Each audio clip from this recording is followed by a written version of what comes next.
Now that's grown up to 20 plus employees, and we plan on scaling up even more. We would love to be able to franchise and start to expand and employ more people. We thought it was very important to hire Ghanaian staff and not export people from the United States to come and fill jobs that we know Ghanaians are qualified to do. The clinic has embarked on several outreach programs, including the visit to the Islegon Executive Fitness Club, the Achimota Fitness Club, and then the Soman Fitness Club. We're able to pick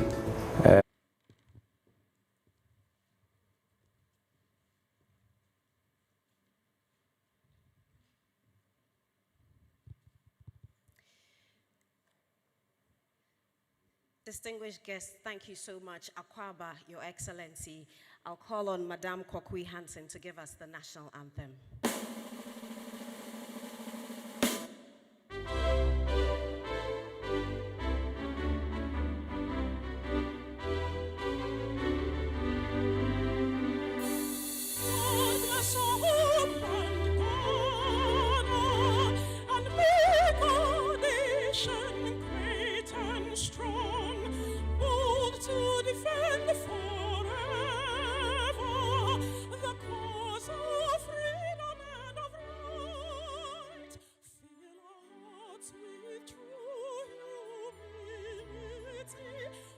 Cherish fearless honesty and help us to resist oppressors' rule with all our will and might forevermore.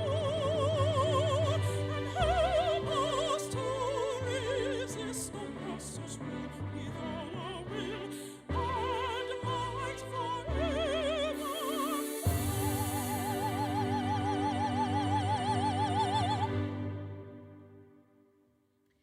Thank you very much. As you may be aware, we're in COVID times, and so the team has put together a quick video just to remind everybody of the protocols to observe. We'll do that shortly. Thank you.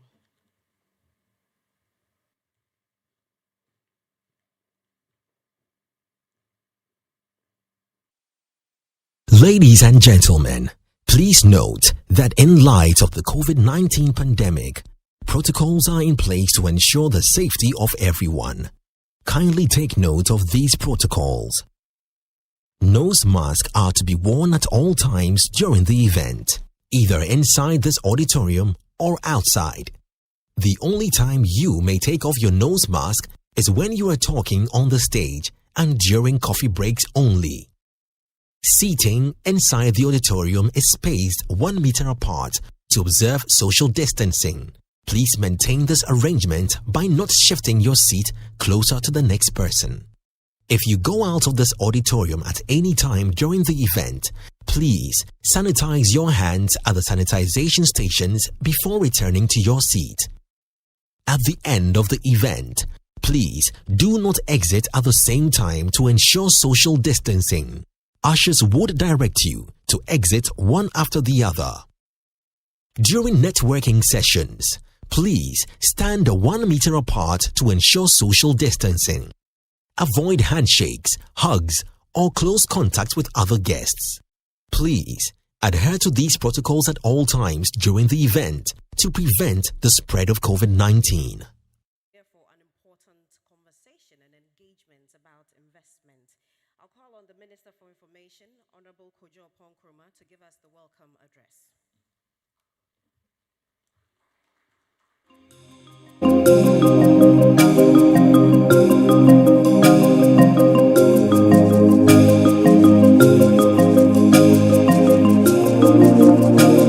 Of the Minister of State for the Ministry of Finance, the Honorable Charles Edubuahin, the Deputy Minister for Trade, the Honorable Herbert Krapper, Deputy Minister for Finance, the Honorable Abena Osei-Asare, Chief Executive of the GIPC, Mr. Yofi Grant. Captains of industry and thousands of Ghanaians have also joined us online and on media platforms for this morning's engagement. Mr. President, you only returned last night from your tours in the Western and Western North regions. and you are billed to continue to the OT and Volta regions later this week. But you are here this morning as part of your work around the clock to ensure that your administration's social contract with the people of Ghana is fulfilled. But even more importantly, that the Ghanaian economy recovers quickly from the ravages of the COVID-19 pandemic, so that the jobs, the incomes, the improvement in quality of lives, which you started generating in the first term, will continue in the second term. One of the major instruments that you have championed since 2017 is attracting investments into the Ghanaian economy to take advantage of the significantly improved macroeconomic environment. Because you believe that when private capital is planted on fertile, favorable economic land, the harvest will abound. You instructed us, Mr. President, at the Ministry of Information to continue with efforts to keep the Ghanaian and international public informed of and involved in the efforts that you are making in stimulating a quick and broad-based recovery after COVID. It is pursuant to your instructions and your vision that we have brought together today the Ministry of Finance, which is responsible for leading the efforts to create the enabling environment, the Ministry of Trade, which plays a key role in generating investor interest and setting policy direction for investments, and the Ghana Investment Promotion Center, which takes the lead role in pulling in investment into the Ghanaian economy. Mr. President, we've also brought together scores of investors and potential investors, some of who have already successfully set up and are operating in Ghana, some of who are also yet to settle. Key at today's gathering are also the public institutions and other stakeholders who are responsible for facilitating the onboarding of these FDIs. The speed and convenience with which they pay particular attention to the services that they offer investors go a long way to determine how quickly these investments can be onboarded so that the jobs, the growth, and the development we expect can unfold. After this opening ceremony this morning, there are two panel discussions. The first will help us update the whole country on the status of the nearly $2.7 billion of investment that your administration, yourself personally, your ministers and agencies brought into Ghana in the year 2020. The investors themselves will share with us their own experiences and give feedback on how we can quicken the onboarding process. The public agencies will also join us for a second panel discussion to share their experiences and provide guidance on how other stakeholders can support so that we quickly and successfully onboard the many investors knocking on our doors. On behalf of the GIPC, the Ministries of Finance, Trade and Information, Mr. President, ministers, distinguished guests, ladies and gentlemen, you are all welcome.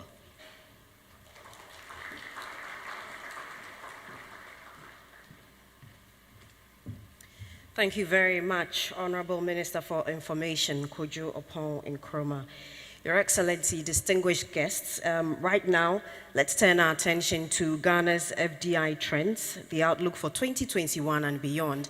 Let's invite the CEO of the GIPC, Mr. Yofi Grant, for this presentation.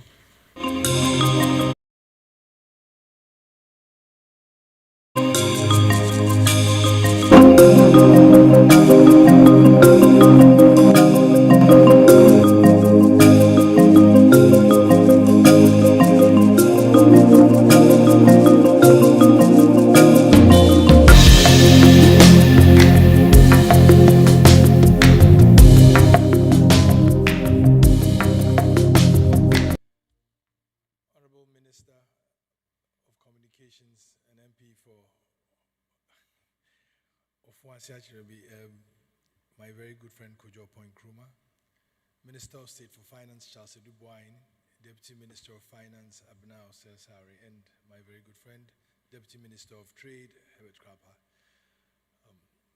The Honorable Stephanie Sullivan, Ambassador of the US, and all representatives of the foreign missions in Ghana, and my brother Michael Kwe, CEO of the Ghana Free Zones. Distinguished ladies and gentlemen, the Ghana story, I must say, it's a very compelling story. And has become even more compelling and attractive since 2017, when His Excellency the President took over. And through fiscal consolidation, significant reforms of the economy, better management of the public debt, and a yearning desire to transform the economy into a modern economy, implemented plans and objectives that set us on the path of recovery, but not just recovery, but growth. The GIPC is an office under the presidency, and so we are having this event really under the auspices of the presidency to show what we've done, the stewardship that we've done, and the way forward, and to embrace and engage all to really bring fruit to Ghana's centrality in Africa's desire to move away from a continent that imports all products from its own exports of raw materials and resources, that is converting our economies into productivity and value added. But we'll focus on Ghana for today. And there are 10 reasons why most investors will look at Ghana. First of all, I dare say that Ghana is in the center of the world. It's the only country on latitude 0 and longitude 0, and therefore logistically very well placed. But not just that. Ghana has had a pedigree of leadership on the African continent. From 1957, when it spearheaded the political emancipation of the continent.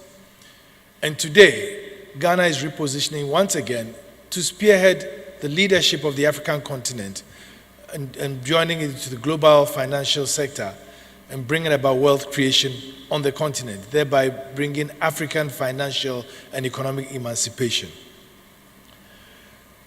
There are 10 reasons why I think that Ghana will remain interesting. The first one is that we have an enviable democratic governance and political stability, which is key for every investor, and we have demonstrated that. We've been able to develop a strong and resilient economy. And from 2017, for 3 years, Ghana's economy grew at an average rate of 7%, one of the leading economic growths on the world, not just the continent. And even in 2020, when the region showed deep recession of minus 3.3%, Ghana's economy still grew positively at 0.4%. And Ghana, along with South Korea, have been pointed out as the two countries that have shown great preparedness in managing the COVID pandemic. But we are still in the pandemic, it's not over, and so we still keep our fingers crossed and work hard to do that. Additionally, we have a human capital advantage on the continent, and recent policies of the free senior high school will reposition Ghana as a major supplier of labor, and we're also equipping our young people to be able to take on the challenge of an economy in transition. We also have better trade, logistics, and infrastructure. And quite recently, the Tema port has been expanded to be potentially the largest port in Africa, to be able to do 3.7 million TEUs of cargo. We have vast and diverse natural resource endowment, and Ghana has almost any mineral that is in demand today: gold, diamond, timber, bauxite, manganese, lithium, iron ore, oil and gas, and many other ornamental minerals, and particularly lithium, which is very much required for the new economy of Industry 4.0, moving on to Industry 5.0.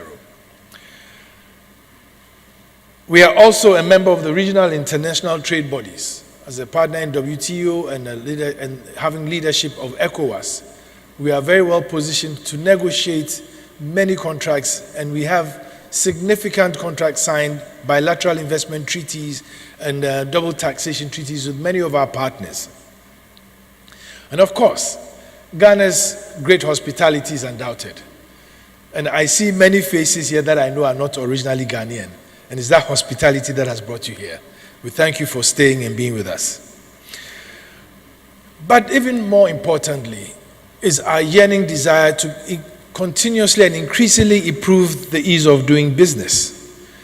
And we have had significant reforms, both at the trade level and at the investment level, to ensure that as we go into the future, Ghana becomes one of the best places to do business, not only in West Africa, but in Africa, and also one of the most attractive places to invest.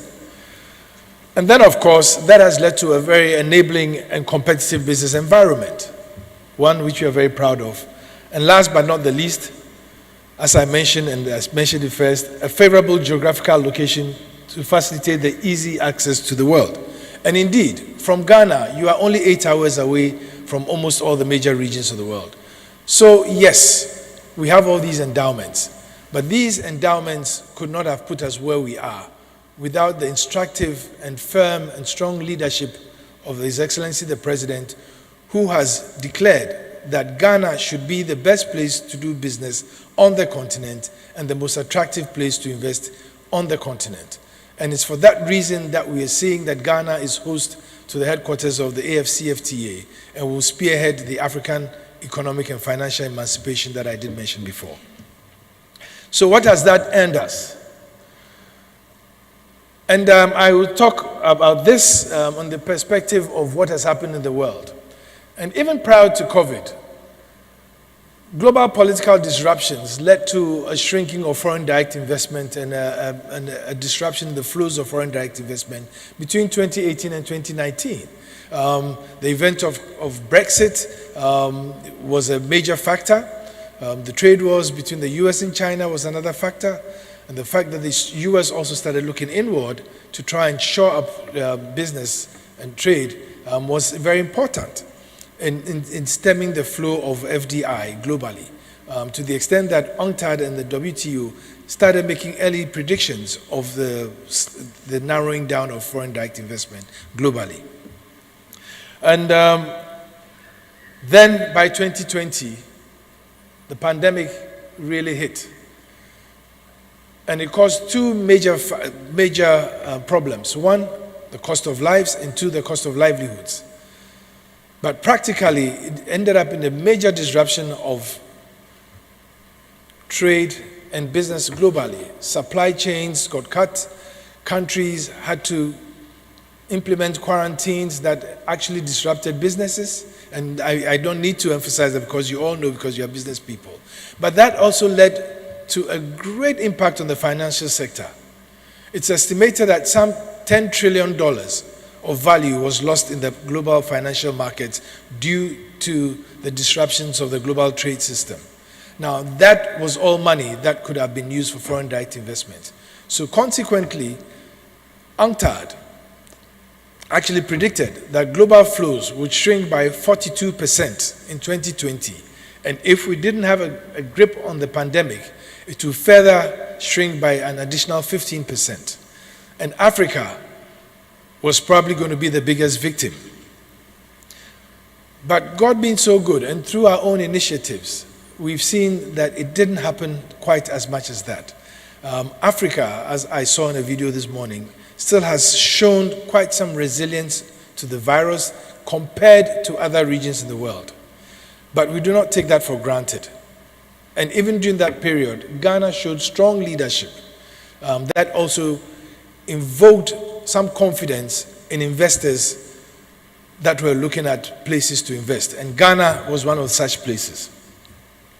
I must say that the sort of investments we got, the productive types of investments, most of them greenfield in industrial infrastructure projects in developing countries, suffered immensely. And we all know what has happened. And since then, we haven't recovered. As you all well know, global shipping has increased in cost by close to about 40%, further straining global trade. But many other countries have also suffered inordinately from the shrinkage of FDI. As you see from the third box there, African economies have seen a 16% fall in FDI, but have weathered the storm better than others, as I've said, and therefore we are all in recovery mode and looking forward to improving our conditions to try and ginger back FDI globally. But amidst all this pandemic, and Ghana at the beginning of 2020, we were quite optimistic in the first quarter of the year that we would see some impressive numbers, because FDI in the first quarter of 2020 had increased about 400% of what it was the previous year. And then, of course, COVID hit. But despite that, we're able to achieve FDI values of $2.650 billion, which by all standards were impressive. If you take what happened globally, where there was a 42% drop in FDI and a further 15% expected in the year 2021. Now, this figure of 2.65 billion represented a percentage increase of 140% compared to the 1.1 billion that we achieved in 2019, when global FDI actually saw a downturn. Out of this, we saw a registration of 279 projects comprising 129 new projects in various sectors, 131 upstream projects in the oil and gas sector, and 19 projects in the free zones activities. Now, out of these 279 projects, the services sector registered the most with 184 projects, followed by manufacturing of 57, and I do declare that I would have wished that it was manufacturing that showed the 184. And then export trading, 15 projects, general trading, 10 projects, and then the rest, building and construction, 5 projects.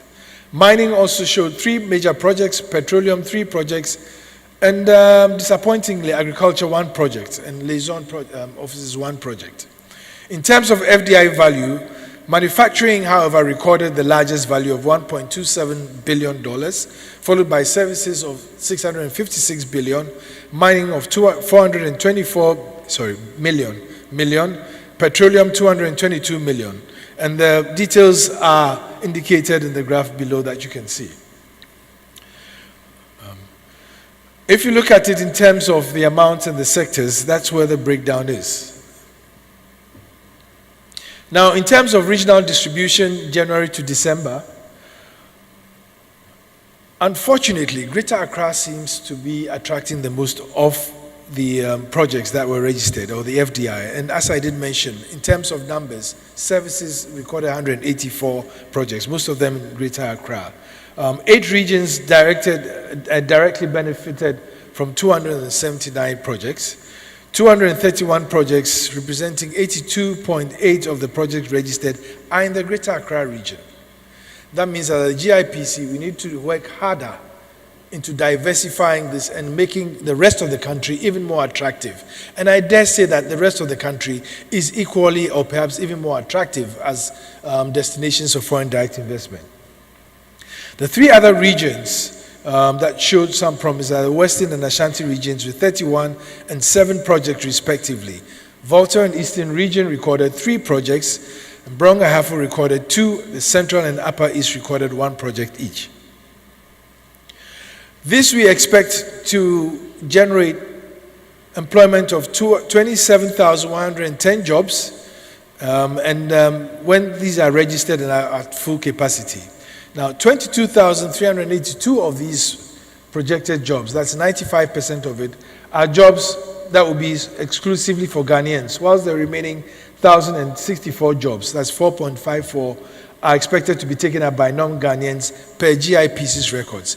I must make a note here that our records are telling us that even when foreign direct investors come in, within a year, they prefer to have Ghanaian workers take over the jobs that were probably taken by expatriates. 1, because it's cheaper for them, and 2, because they realize that the Ghanaian partnerships enables them negotiate the nuances of the market much, much better. And so it tells us once we attract more FDI, we're in a good place in job creation. The leading sources of investment by nations, China brought in 751 million, the United Kingdom 243 million, South Africa brought in 242 million, Australia brought in 239 million, and the Netherlands brought in FDI of 238 million. I am convinced, and I believe that we are going to see some significant investments from the US of A, and that is why we have the ambassador here today. So thank you for coming, and we look forward to our partnership. I would also like to just give a snapshot of what we've seen in 2021 that makes us very confident that we are on a good track. and with the great job that the president is doing, traveling around, marketing Ghana, I believe that we should up our game and achieve the targets that we have. As at the middle of the year, despite the weak predictions by the UNCTAD, we are seeing some very interesting numbers. In the first half, a total of 122 projects, that is 94 new projects and 28 upstream existing projects, have brought in FDI of $829 million. Now, this gives a 32.15% increase of what we saw in the first half of 2020, which was $627 million.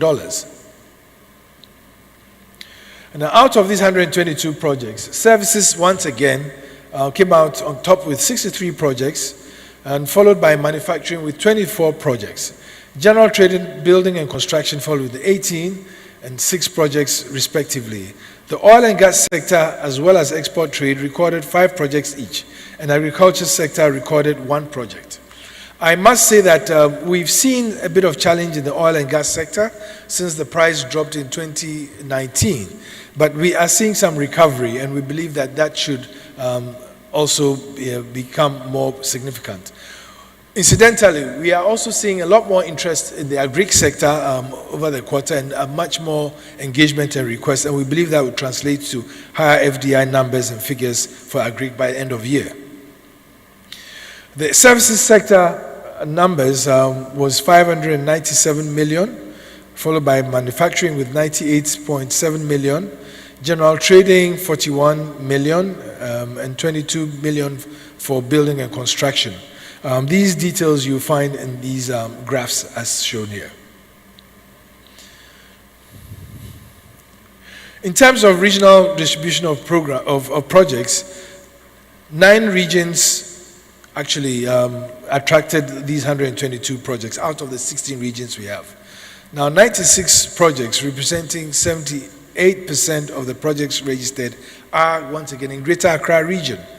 The other regions are Ashanti and Western with 8 and 9 projects respectively, and Bono Central and Eastern region with 2 projects each, Ahafo North and Upper West region with a project each. That the government indicated in 2017 that it was going to start construction and over the 10,000 kilometers of new roads to ensure that every corner of Ghana is connected as we industrialize under the policy of one district, one factory, and are able to move the market beyond the centers and the urban areas to every side of the country and into the West African sub-region. Now, of course, services. And in services, we are looking at expanding the fintech area and making Ghana really technology-driven, and actually making the main route of engagement between the citizenry and government technology. And in that regard, that now we have almost everybody in Ghana biometrically registered, as well as every square inch in Ghana digitally registered. Every 5 by 5 meters squared in Ghana now has a digital address. This is going to enable us to separate ownership from usage of land and optimize and monetize our land for better development. I dare say that for all of us here, the architect of this whole ecosystem and architecture of transformation of the economy lies with our leader, the president. And I think that, Mr. President, thank you for giving us the opportunity to put Ghana on a real pedestal of transformation. And the numbers that are here do give an indication that we are on track. Beyond this, increasing FDI in the medium and the long term requires some swift, articulate actions with the policymakers to review, revise, and revamp FDI strategies to make them more fit for purpose, modernized, and operationalize policy measures to support value chain linked FDI and boost FDI in the digital economy. Indeed, the president has time and time again said that our economy must be driven by private sector. And as a co-chair of the group of eminent persons for the achievement of the SDGs, we embraced the SDGs, and Ghana was the first country in the world to actually benchmark its budget to the SDGs. And I must say that the 2 SDGs that are the impetus for the work we do at GIPC is SDG 1 of poverty alleviation and SDG 17, partnerships and linkages, and then facilitating investment for trade. But I must say that in between 1 and 17, there is a major effort to ensure that we bring true transformation, job creation to Ghana by ensuring that each of those 15 SDGs get the requisite attention. And that is what is going to transform our economy. At the center, we are working with some of the, should I say, the development finance institutions and some of the donor partners to ensure that we really create a global standard and be compared to any other country in the world. And some of our partners are the World Bank, the GIZ, EU, UNIDO, and to help us strengthen the institution to deliver on the mandate and become extremely competitive among its peers. But at the GIPC itself, we've also restructured. We've recently set up a new, two new desks, the Diaspora Investment Desk, which is very important for the country because, as you well know, almost every year about $3 billion comes in informally from the diaspora. We believe that creating a formal channel would actually facilitate a better way of attracting remittances from the diaspora and engage the diaspora in national development.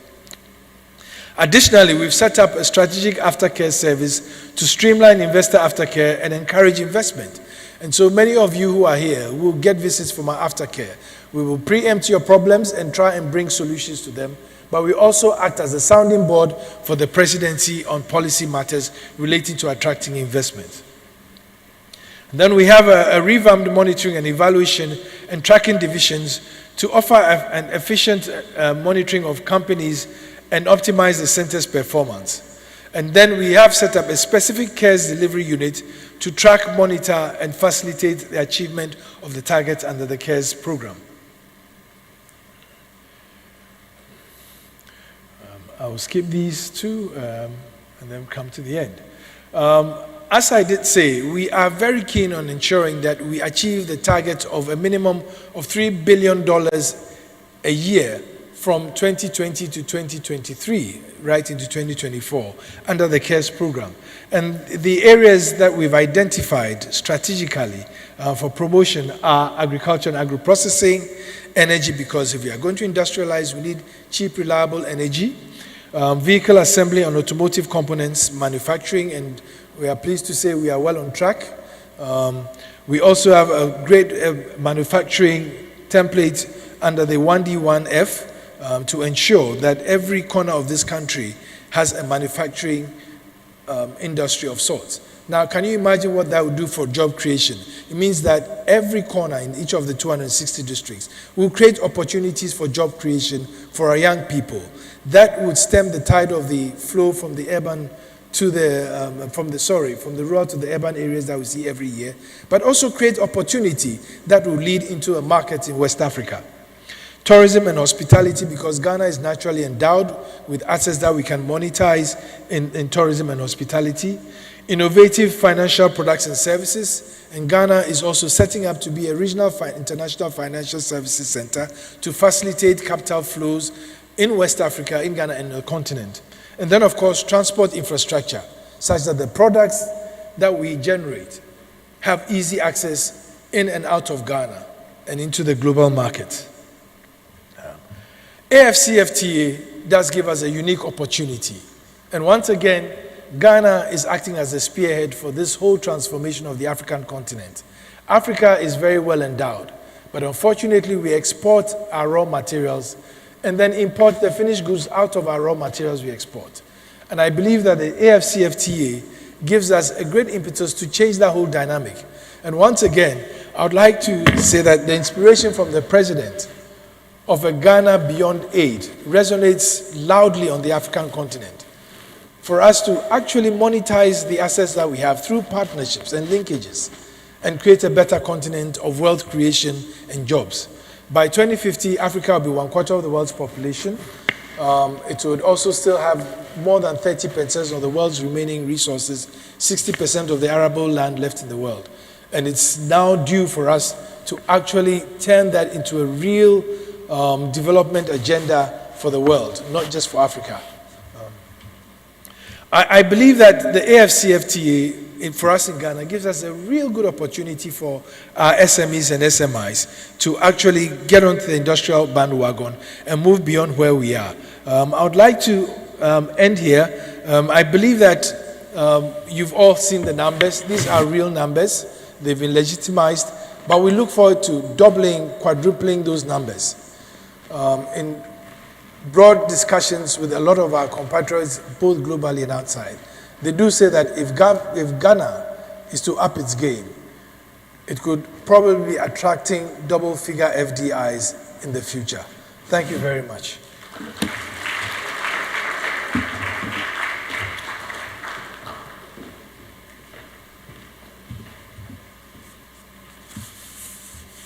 think he left his nose mask.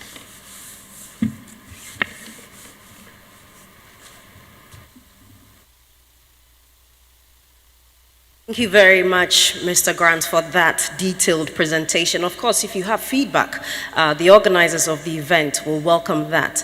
Every individual here has placed close to them a card that bears a QR code. You can quickly scan it and then share your feedback with us. We'll really appreciate that.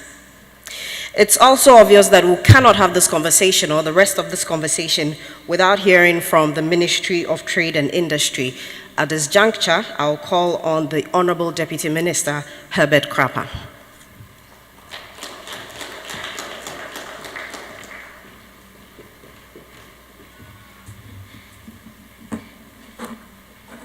His Excellency, the President of the Republic of Ghana, Nana Addo Dankwa Akufo-Addo, colleague Ministers of State, Chief Executive Officer of the Ghana Investment Promotion Center, Mr. Yofi Grant, captains of industry, business leaders, investors and entrepreneurs in Ghana and abroad, members of the diplomatic corps, ladies and gentlemen. It is an honor to be part of this all-important investment summit, and I take the opportunity to congratulate the organizers for not only conceptualizing such a brilliant idea, but also taking the steps to implement it year after year. I bring you best wishes from the Honorable Minister of Trade, Honorable Alan Chamatin, who is unable to be here with us today. This year's theme, Maximizing Ghana's Investment Potential, is pertinent for many reasons, and the sub-theme that I've been asked to speak to, Emerging Stronger Together, the role of the Ministry of Trade and Industry in maximizing Ghana's investment potential, makes even more vivid the importance of this summit. Many countries in the world are still grappling with how to contain COVID-19, with several economies currently on a bottom dive. Under the sterling leadership of His Excellency the President Nana Addo Dankwa Akufo-Addo, Ghana's story is not exactly the same. When His Excellency the President commenced work in his first term with a program to clean up and strengthen Ghana's financial sector, coupled with an aggressive industrial transformation agenda and the introduction of revolutionary social intervention measures, our visionary President was clearly seen farther ahead than many of his peers. A gathering of minds to discuss Ghana's investment potential and prospects is yet another reminder that our fundamental challenges as a country, youth unemployment, poverty reduction, and inclusive economic growth, continue to hinge on strategic investment in critical sectors of our economy. Increasing strategic investments into our economy is a necessary condition to spur growth, and ensuring the right investment climate to sustain such investments is equally fundamental. The role of the Ministry of Trade and Industry in maximizing Ghana's investment potential cannot be overstated. In line with His Excellency the President's vision, the Ministry of Trade and Industry has a core mandate as a lead policy advisor to government on the trade, industrial, and private sector development, with the responsibility of formulating and implementing policies for the promotion of domestic and international trade and industry. Since 2017, the Ministry has embarked on a 10-point industrial transformation agenda aimed at maximizing, amongst other things, the investment potential of Ghana. They include the National Industrial Revitalization Program, the very popular One District, One Factory Program, strategic anchor industries, industrial parks and special economic zones, development of micro, small, and medium-scale enterprises, domestic retail infrastructure enhancement, industrial subcontracting exchange, improving public-private sector dialogue, and business regulatory reforms. The business regulatory reforms which are currently being undertaken by the ministry are to ensure transparency and stability in the investment climate of our country. The evidence shows that such a climate is a sure way of attracting investment into an economy. There are 7 components of this reform program currently being implemented. First, targeted reform initiatives to ease the way we do business in our country, and it's a coordinated national program to improve Ghana's performance in key indicators and annual ranking on World Bank's Ease of Doing Business Index. The E-Register of Business Regulations, which is an online inventory that provides businesses with an easily accessible one-stop repository of up-to-date information on all business regulations, laws, directives, procedures, forms, and fees in force in Ghana. The Public Consultation Portal, which is an interactive web portal for centralized public consultation with government institutions on government policies, legal and regulatory reforms. Regulatory impact assessment and ex post assessment of the impacts of proposed or existing policies or regulations and alternatives to achieving policy objectives. And the rolling regulatory review, an exercise designed to systematically carry out rolling reviews of regulations to eliminate, revise, and simplify business regulations and reduce cost of compliance. And this will also help contribute to the process of updating the e-register on a continuous basis. And finally, the public-private dialogue, a permanent mechanism for structured public-private dialogue which involves regular consultations between government and the private sector. In a few days, the ministry will be organizing the Maiden Presidential Business Summit with the framework of our public-private dialogue concept. The Ministry of Trade and Industry believes that the full implementation of these reforms, coupled with the complementary efforts of the Ghana Investment Promotion Center and other related agencies, will further improve investor confidence in Ghana. The strategic anchor industries, which include an integrated aluminum industry, iron and steel industry, automobile and vehicle assembly, petrochemicals, manufacturing of machines and machine components, and agro-processing, constitute His Excellency the President's vision of creating alternative growth poles to drive his industrialization agenda. The Ministry of Trade and Industry, in taking a lead role to help grow the economy post-COVID, is poised to spearhead and coordinate even more aggressively all 10 anchor industries. The development of industrial parks and special economic zones is an integral component of government's industrialization agenda. To emerge strongly from the havoc of the pandemic and restore the impressive trajectory of foreign direct investment, the ministry has accelerated efforts to build industrial parks and special economic zones across the country. And the process of developing a policy framework, institutional structure, and the regulatory mechanism to support the establishment of these parks has been initiated. The Ministry of Trade and Industry has also established business resource centers across the country to provide relevant business venture information and technical resources to private sector investors. We have also established joint business councils with some African and European countries to provide ministerial level support for driving investment between Ghana and partner countries. And the German-Ghana Business Council, for instance, provided the framework for the establishment of Volkswagen's facility here in Ghana. Under the Ghana COVID-19 Alleviation and Revitalization Enterprises Support, the Ministry of Finance has graciously allocated 282 million Ghana cedis to the Ministry of Trade and Industry to pursue interventions for the revival of an active trade and industry sector. Light manufacturing, agro-processing, import substitution, automotive, export, and pharmaceuticals will be the focus areas of this intervention.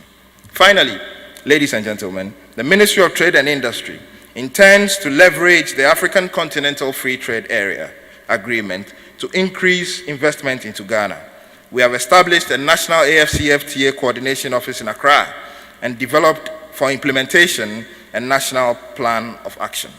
Currently, enterprise profiling and audits are ongoing with the aim to provide relevant market analysis and operational support to these firms.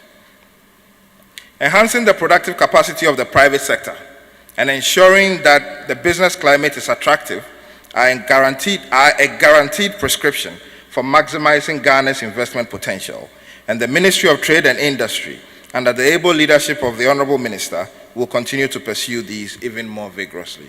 Once again, I congratulate the indefatigable Yofi Grant and his team at the GIPC for organizing this summit, and urge all of us to walk all the talk. I thank you for your attention.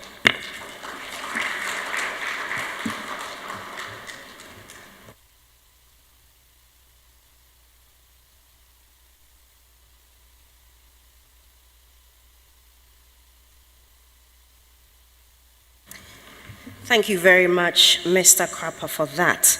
Ladies and gentlemen, I'd kindly like to draw your attention that we are currently joined online by another distinguished audience. We would like to acknowledge their presence and thank them for being with us from start. We'll move to the Honorable Minister of State Finance, that's Charles Edouboahin. He's also going to give us a speech on the sub-theme, Emerging Stronger Together, but on the role of the Ministry of Finance in maximizing Ghana's investment potential. Let's put our hands together for him.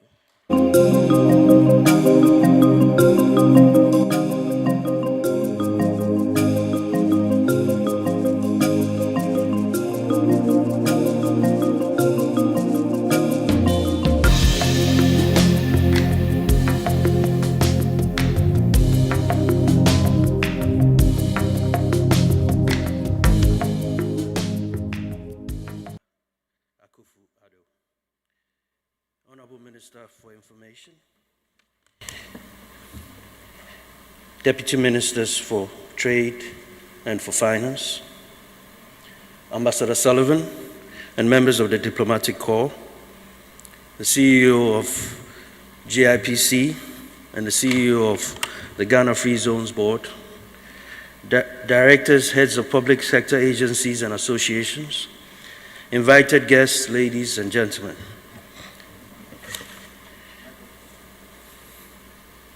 Good afternoon.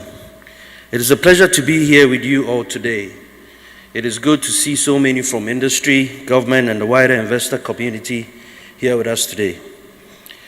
During today's summit, I believe you all hear much about the government's commitment towards engaging and incentivizing and mobilizing the private sector and investors on a larger scale.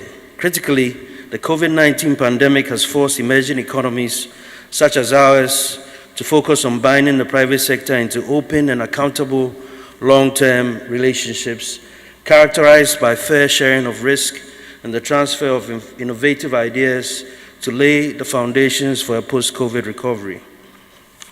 Undoubtedly, leveraging innovative sources of funding has assumed greater significance. Therefore, our focus as a government has been to prioritize the pursuit of public reforms to create a de-risked landscape for private capital seeking rewarding growth investments. In truth, there has indeed been an extraordinary increase in Ghana's FDI flows since the turn of the century. According to the World Bank, our net FDI inflows have grown from approximately $165 million in 2000 to over $3.9 billion by the end of 2019. FDI as a percentage of the gross domestic product has similarly climbed up from an average of 4.2% in the 2000s to 6.5% during the past decade. Indeed, Ghana's average share during the past decade is higher than the sub-Saharan Africa average of 2.3% of GDP, and also notably above such countries as Nigeria, which has flows of 1.0% of GDP, Tanzania, which has 3.1% of GDP, and Kenya, which has FDI flows of 1.7% of GDP. Despite this, there's still great potential that is unfulfilled. This is true of FDI inflows and the degree to which intellectual capital comes in and can be transferred, particularly between local and foreign firms in the construction subsector. In truth, we are at a critical juncture in our development trajectory, with a burgeoning population growing at a rate of 2.26% annually. It has become even more urgent to crowd in capital into both traditional and non-traditional growth sectors to create an inclusive, sustainable, and resilient economy. FDIs are important because they provide critical private sector funding to complement domestic resource mobilization and debt financing to fund our recovery from the pandemic. According to a report published by Fitch, median public debt in the sub-Saharan Africa region leapt to about 68% in 2020 from 56% in 2019, and is likely to rise even further to 75% in 2022. At the Ministry of Finance, our policy mix to attract FDI flows and hence increase investment potential includes, first and foremost, establishing macroeconomic stability, which I must say I believe we've done very well in the last 4 or 5 years. Improving transparency and access to critical macroeconomic data through regular investors' engagements and roadshows is another very important initiative that provides investors with key information to be able to help them make investment decisions. Strengthening our business, legal, and regulatory frameworks to provide the requisite de-risking of private investment. Supporting GIPC to effectively deliver on its mandate by providing fiscal incentives to prospective investors in priority sectors such as housing, health infrastructure, and manufacturing. Ensuring the availability of long-term investment capital for entrepreneurial ventures, productivity-enhancing investments, and asset creation through the formation of such institutions like the Development Bank. Funding the Ghana 100 billion Ghana Cares program to effectively transition our country towards the realization of a modernized, competitive, and resilient economy. Promoting ease of doing business in Ghana, and providing the requisite financial resources to support education and skills training of the labor force, and complementing external investment inflows with a more domestic revenue mobilization effort. Essentially, to support FDI growth consistently and effectively, we realize that we must provide the proper framework of policies, institutions, and support services that make our firms competitive, provides incentives to invest in skills transfer, and provides an opportunity for investors to realize risk-adjusted returns in Ghana, which are far above the sub-Saharan African average. Given the fragility of the economy, both here and across the world, the essential requirement today is to do everything possible to nurture and secure a robust recovery where our economies emerge stronger from the pandemic.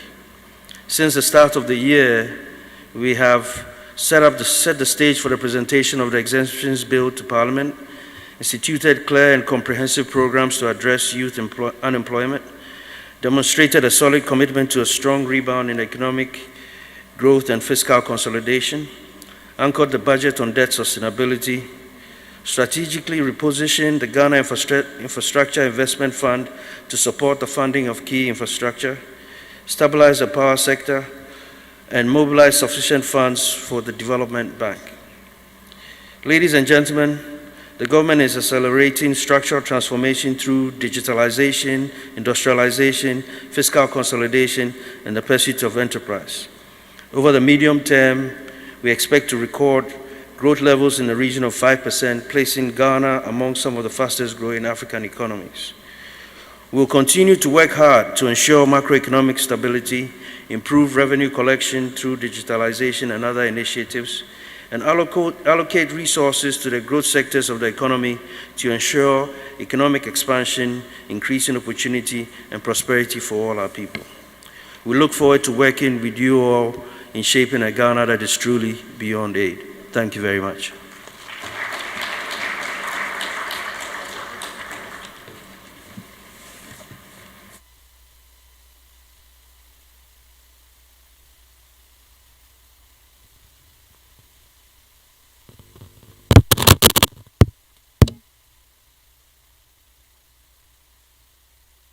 Minister, thank you very much. Okay, ladies and gentlemen, let me quickly draw your attention that this event is broadcast live on CNBC, on DSTV, and all their social media handles. Right now, though, before we go for a message from the special guest of honor, that's His Excellency the President, we have a special presentation by a special artist, Nana Asase. I'll call him up to the stage to give us his presentation.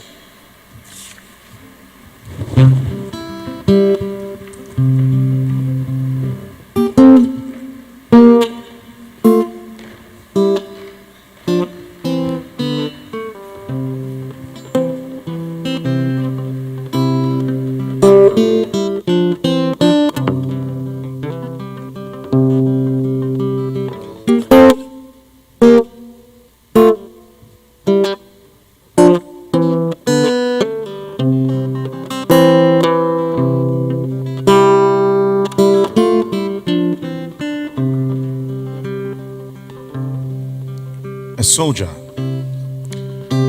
half asleep or fully asleep, is no less than one, fully awake on duty and alert. The only distance between them is a wake-up call. Ours is both a soldier and a giant, a mother of many nations who needs a reminder that the time for duty is at hand. And so to you all, Sandazua, Swahili Benvenu Ghana, Akwaba, Miawizo, Ohelebo Atu, welcome to her reawakening. This is that same gathering with collective urgency to be the whistle, the bugle, or the din of the band that calls her to attention. Attention because the heart of industrialization awaits and needs to be fed with the blood of agriculture. Through the veins of technology, to get on the feet of prudent fiscal policy so we can give COVID a kick, and then we can feel the pulse of our SMEs through our private-public partnerships. All of this to remedy the challenges of unemployment. Ladies and gentlemen, only then, with a resilient voice of youth, we shall call for foreign direct investments to meet the strength of local industries so that we can all hand over the baton of a better Ghana beyond aid to the capable hands of the future. Pay attention, for this message might be quite short. I hereby declare that her sleep is over and Ghana, our soldier mother giant, is reawakening. And so let us all spark up. Let us call the tune and she will lead Africa's march into the future. But fellow Ghanaians, all of this will rest on the stable neck of an enabling socio-political environment with the head of an able leader. And I dare add that he whom the cap fits, let him wear it. His name remains His Excellency Nana Addo Dankwa Akufo-Addo, President of the Republic of Ghana. Me and Nana, Nsweja, we are Nana Penny. Nana Penny, I want you to be paying. With your shabo, name me Druya, ye show, Sunuku Krukwa, Etata, Enche, Obetius Bijam.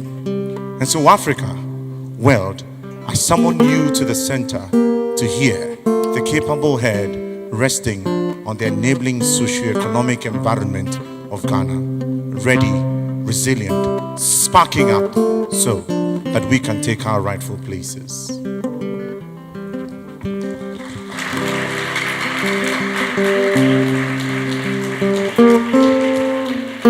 And I mean to add so the world is ready. Why a crowd? Shall we be on our feet, ladies and gentlemen?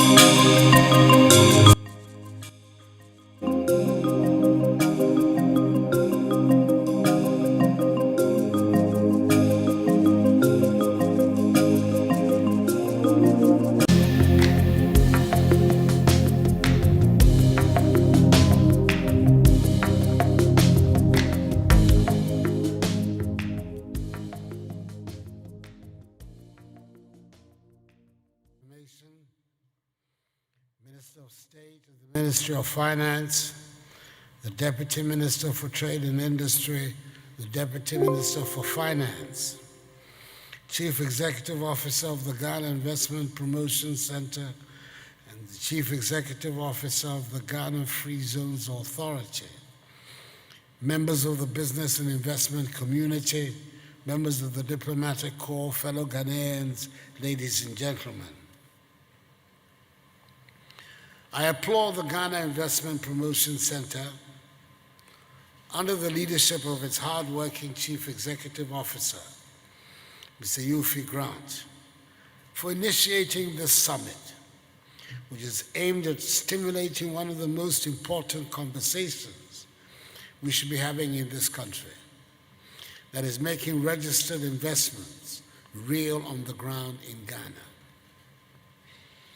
When I assumed office in January 2017, I encouraged all of us to take it upon ourselves to help government build a business-friendly economy that will enable our nation get to the stage where the exploitation of the opportunities that are available to us will help us build an optimistic, self-confident, self-reliant, and prosperous nation, a Ghana beyond aid. Towards realizing this vision, government has made deliberate efforts at determining the investment priorities of our country and taken steps to mobilize the necessary resources for the growth of these priority areas. This is because we want to help transform Ghana from being a mere producer and exporter of raw materials to a value-added industrialized economy that will provide opportunities, jobs, and prosperity for all Ghanaians, thereby creating a wiser nation that is a wealthy, inclusive, sustainable, empowered, and resilient one. Government since 2017 has put in place measures needed to reduce the cost of doing business, improve the business environment, and made the Ghanaian economy not only one of the most business-friendly economies in Africa, but also one of the fastest growing economies in the world between 2017 and 2020, averaging 7% GDP annual rates of growth, up from the 3.4% rate we inherited in 2016. Indeed, with the economies of many countries around the world in recession in 2020, having recorded negative growth largely as a result of the COVID-19 pandemic, Ghana's economy was one of the very few that still managed to record a positive GDP growth. That is 0.1% in 2020, albeit significantly reduced from the average levels of 7% per annum that we had become accustomed to in 2017, 2018, and 2019. In spite of the ravages of the pandemic, we are working to grow the economy at a much faster rate this year, our target being a 5% GDP growth rate, which will enhance the prospects of a win-win environment for both private sector and country, and create an environment where companies do not just survive, but actually thrive. In the first quarter of this year, the GDP of the economy grew at 3.1%. In the second, at 8.9%. Government has a blueprint for the revitalization of the Ghanaian economy from the effects of COVID-19. We have identified the relevant sectors of the economy requiring the needed investment that will help accelerate the rebound and growth of the Ghanaian economy, as was witnessed in the immediate years before the pandemic struck. We call it the Ghana Cares or Bantampa program. The 100 billion CD program will require some 30 billion CDs of funding from government and 70 billion cedis from the private sector. The program focuses on injecting substantial investments into key sectors of our economy, such as agriculture, agro-processing, manufacturing, healthcare, housing, and infrastructural development. In seeking to mobilize the 70 billion from the private sector, it's become even more important to examine also how foreign direct investments are onboarded into the economy of Ghana. So it is critical that this maiden edition of Spark Up be dedicated to exploring ways of improving the turnaround times and the efficiency with which potential investments are integrated into the Ghanaian economy. The Ghana Investment Promotion Center has been at the forefront of hand-holding potential investors and working to support their establishment in the Ghanaian economy. Let me thus take this opportunity to congratulate the center for effectively discharging its mandate and promoting vigorously the considerable investments and business opportunities that exist in Ghana, estimated at some 12 billion United States dollars in foreign direct investments from 2017 to 2020. Whilst global FDI declined by some 42% in 2020, in the midst of COVID-19, FDI inflow recorded by Ghana through the Gipc amounted to some 2.65 billion United States dollars, which bucked the global trend, representing a significant increase over the 2019 FDI value. In keeping up with the importance of public-private dialogues as recommended by the Ministry of Trade and Industry, I'm charging GIPC to use the summit as a platform for open, frank, and solution-oriented engagements between investors, regulators, and investment facilitators. I'm hopeful that it will afford the facilitator agencies, regulators, and the relevant public officials on one side the opportunity to engage directly with investors and potential investors on the other, to explore how the various bottlenecks that frustrate and slow down potential investments can be quickly unlocked, for a smooth and quick establishment of all these registered investments to complement the efforts of government in engineering growth and the creation of jobs for our people.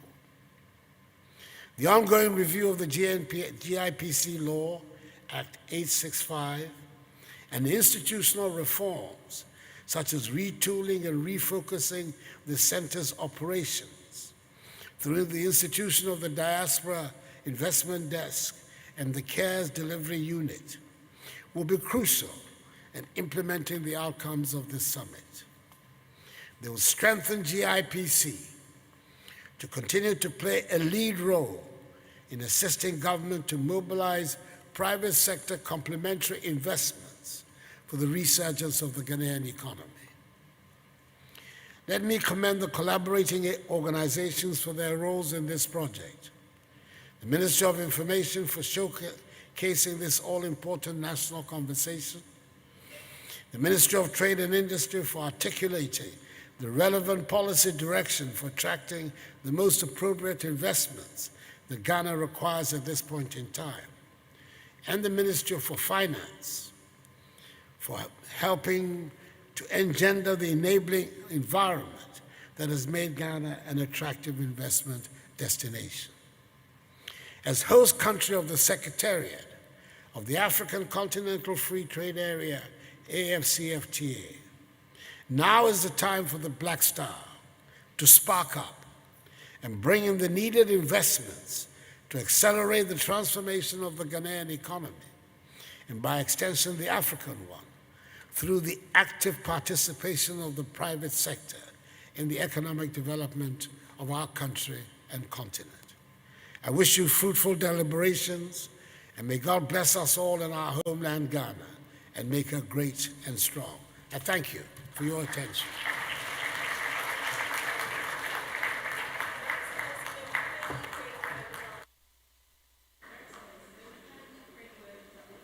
We'd like to take a group photo with the VIPs, please. Thank you.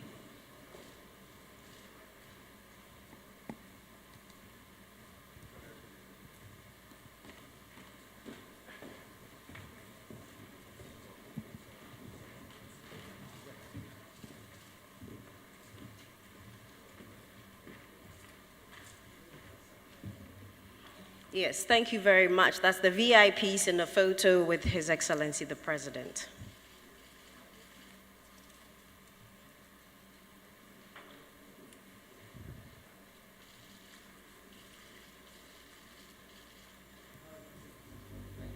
Thank you very much. Ladies and gentlemen, let's put our hands together for them.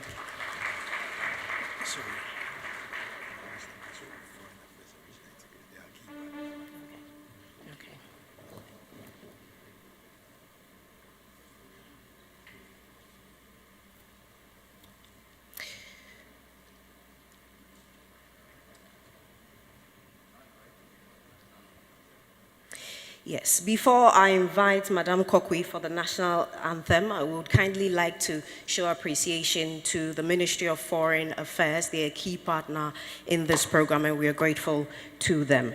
Let's hear Madame Kokwe for the national anthem.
Thank you very much. Let's stay on our feet as the President, His Excellency, takes leave of us.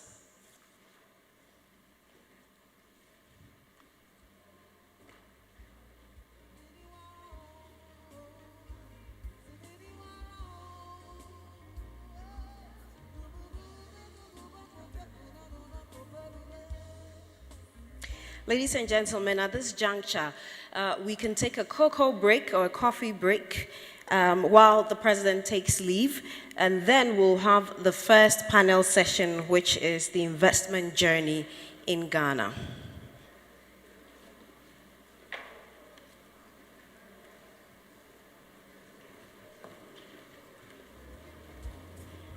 Ladies and gentlemen, while the President departs, we want to urge you to stay in. We want to go straight to the panel discussion. We want to go straight, so immediately the President departs, we'll zoom into the panel discussions. So please stay on. We'd like to ready the speakers for the panel session. All speakers for the first panel session, as soon as the President departs, we will be jumping into the discussion to make good use of time. So please remain in here whilst we get into the panel discussions. We certainly have cocoa and coffee outside. You can take that, slip out and come back in, but we want to go straight to the panel discussions. We also have some nice stands for exhibition, but to make use of time, we are urging you to remain inside. We have two very important panel sessions. One to be led by Deputy Minister of Finance, Honorable Abuna Osei Asari. We thank His Excellency the President for being part of the opening session. We want to urge those of you at the back to move forward as we jump into the panel sessions.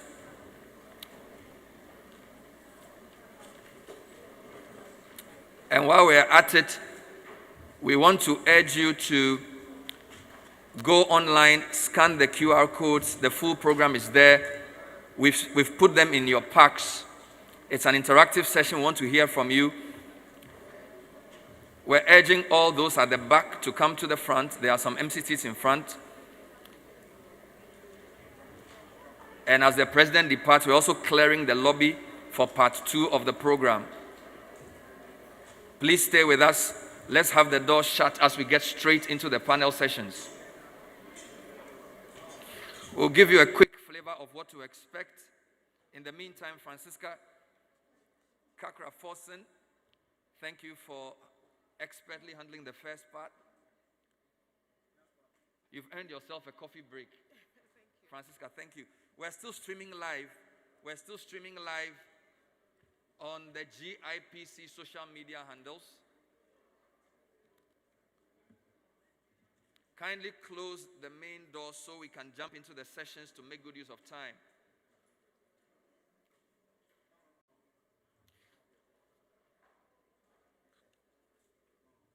To give you a flavor of the panel sessions, we have 2 very important discussions. The first is on our investment journey as a country. The second is on the onboarding process for FDI.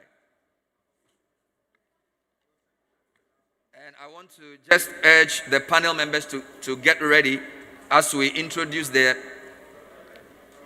speaker for the first part and the moderator for the first panel. In the meantime, ushers, please help me invite back our guests from the lobby.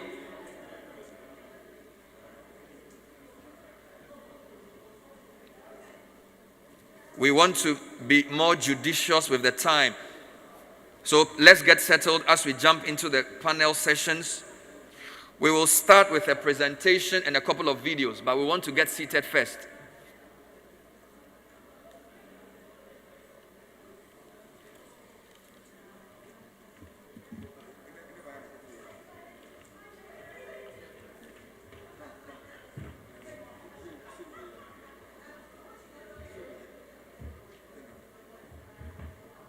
We're streaming live on the Facebook page of GIPC Ghana. We will show you a short video whilst we get settled for the commencement of the second session. We will show you a short video while we settle for the commencement of the second session.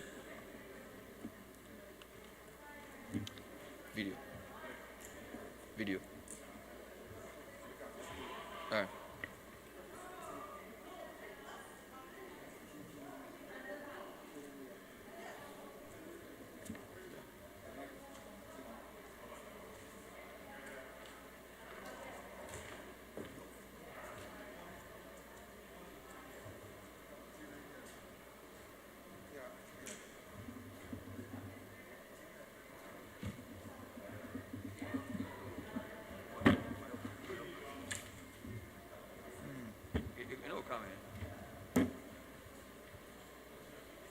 Here. You good?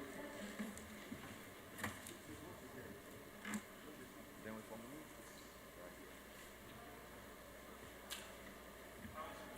No. Don't you think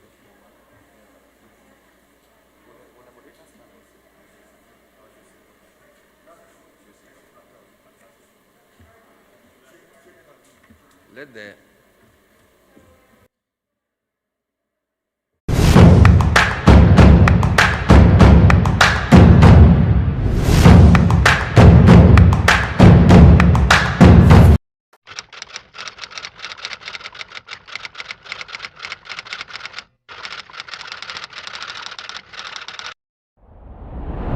So iMensa Park is a collaboration between 2 companies, a US-based firm and our firm Mercury Estates.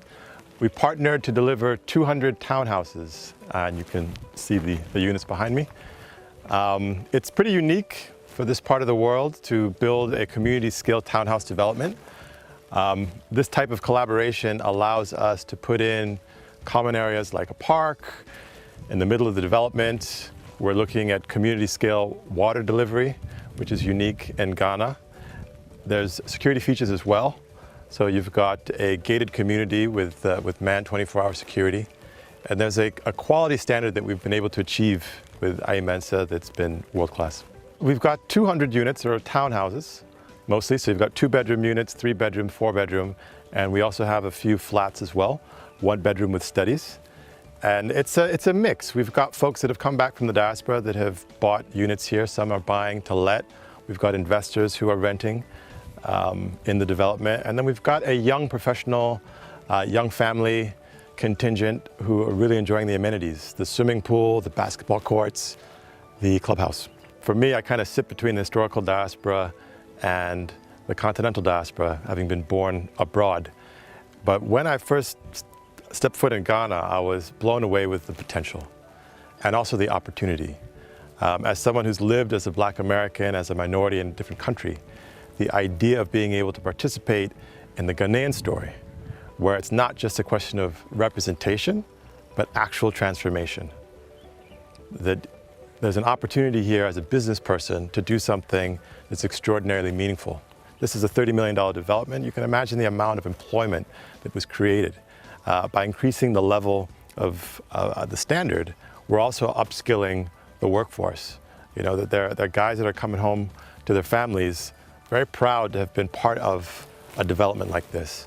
And it's changed their attitude toward work. It's changed the standard in the country. And I think also it's the kind of thing that attracts a certain caliber of people to the country who can also make an impact and a difference. I'm actually really excited about affordable housing as well. So I think it's not just about catering to the upper middle class. It's also, I mean, the entire value chain in the housing industry in Ghana requires investment and talent, both locally and abroad. I've been back here full-time for 17 years. We started this development about 6 years ago, and we've just wrapped up the construction. We've finished sales towards the beginning of this year as well. So it's been quite a journey. Our focus has been on land. Land can be a tricky issue in Ghana in terms of acquiring land and making sure you've got clean title. But once you're able to do that, it becomes very attractive to different types of investors, people who just are not looking for the headache that's often associated with land tenure. That if they feel they can come to you and they trust that you're able to deliver what you say you can. So from kind of at the macro level, I think we've been able to set a new standard for real estate in the country. And that has a knock-on effect across the industry. That oftentimes the kind of quality that we're able to deliver for a $150,000 price point, people typically in Accra, we're seeing this quality standard at a $500,000 price point. So it's really gratifying to be able to deliver a quality product at a better price and also increasing the densities. You know, in terms of impact, from a land use perspective, there's not an infinite amount of land in Ghana. So if you can get people to find properties that are more appealing, but are more efficient with the land use, that's a win for the environment. That's a win for society because you actually are inspiring a different type of community interaction. That it's not just folks with big houses behind gates, but you've got folks that are living a little bit closer together and really developing a sense of community. I think there's something unique that the diaspora can bring to the table, particularly in Ghanaian diasporans coming back and reaching out to the larger historical diaspora. That there's a huge amount of interest in Ghana, particularly on the back of the Year of the Return story. I would say the most compelling reason to invest in Ghana is the quality of the people. There's an extraordinary spirit in Ghana. There are extraordinarily capable folks, and there's a culture that embraces entrepreneurship. Ghana is the kind of place that rewards and long-term investment. So as someone who's benefited from collaboration here in Ghana, I urge the entire diaspora community, both the historical diaspora and the continental diaspora, to grow in Ghana and grow with Ghana.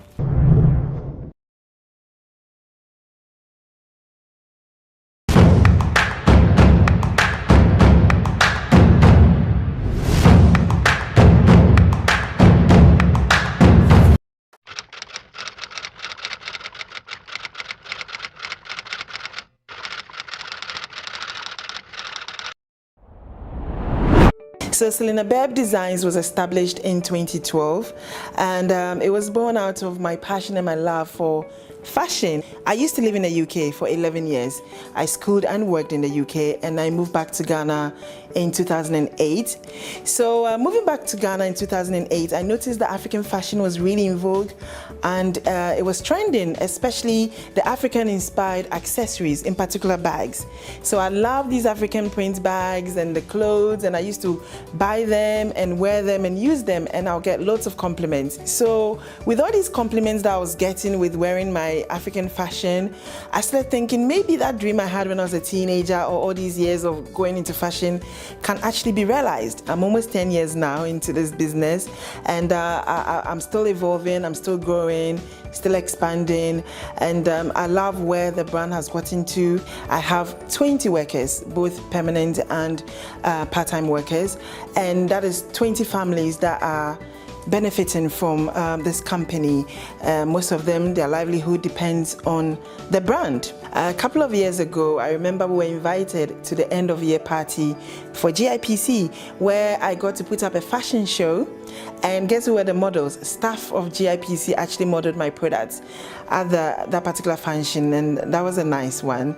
And also, we've participated in the Young Entrepreneurs Forum that GIPC organizes annually. We got to exhibit our products at the 2018 Young Entrepreneurs Forum, and that was a good one for us because we got lots of patronage for our products. We got to network, and then some opportunities came from that particular exhibition. I'm looking forward to more collaborations with GIPC, and also I am going to register with GIPC so I can open up the brand to the investor community, both home and abroad. So the brand has exhibited on a couple of international platforms. The first one was in London, Africa Fashion Week London in 2015, where we did the runway show and exhibited as well. That was really good. It gave us amazing exposure. We got bloggers and fashion enthusiasts all over the world writing about the Selina Beb brand, and that really put us up there on the global stage. We've done fashion shows in America as well, particularly in New Orleans. We did New Orleans Fashion Week in 2018, and that was also a very good experience for us, and people were amazed to see that things made in Ghana, in Africa, were being exhibited on the runway. I've had shows in Rome as well. So in 2020, in the wake of the Black Lives Movement, Beyonce wanted to highlight Black-owned businesses and for us to be able to support our own and buy from our own. And in Ghana, she chose fashion brands. There were just about 8 fashion brands initially when she named that Black Parade directory, and guess who was on there? Selina Beb was on there, and that's another very proud moment for me. Our first award was Accessories Brand of the Year in 2015 at the Glitz Style Awards, and then we've won an award at the Feminine Achievement Awards as well, where we were recognized for our exceptional designs and creativity. We've also won 2 awards in Italy at the Global Women Inventors and Innovators Awards ceremony. We've also been recognized Live on multiple social media platforms.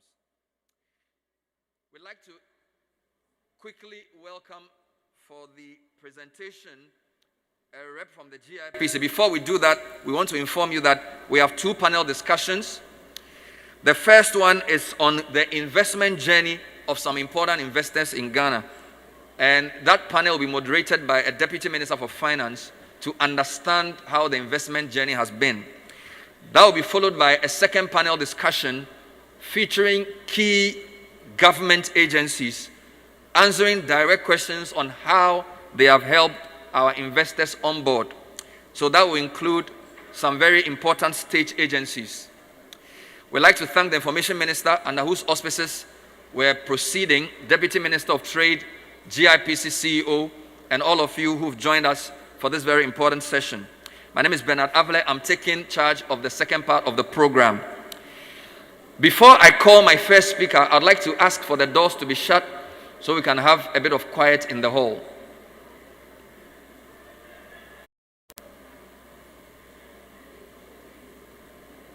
Please shut the doors so we begin the second part.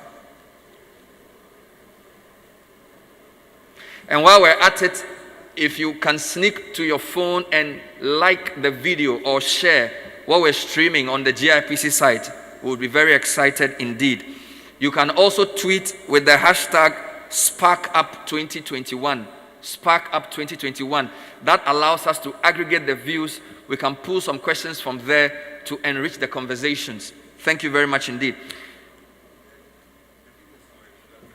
Distinguished guests, I'd like to invite for a presentation to give us a sense of the FDI inflows from 2020 to the first half of 2021, the head of research at the Ghana Investment Promotion Center. Please help me welcome Miss Eugenia Ochri with a round of applause.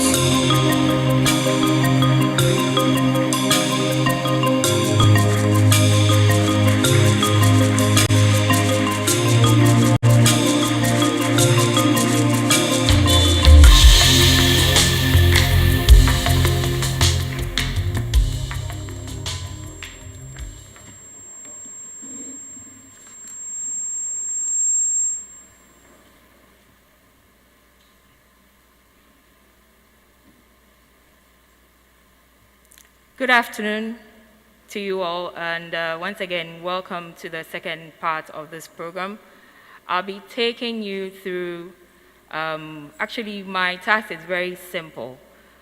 Based on what we've said we recorded in 2020, we will tell you where they are, whether they actually have come in, and whether they exist in the economy.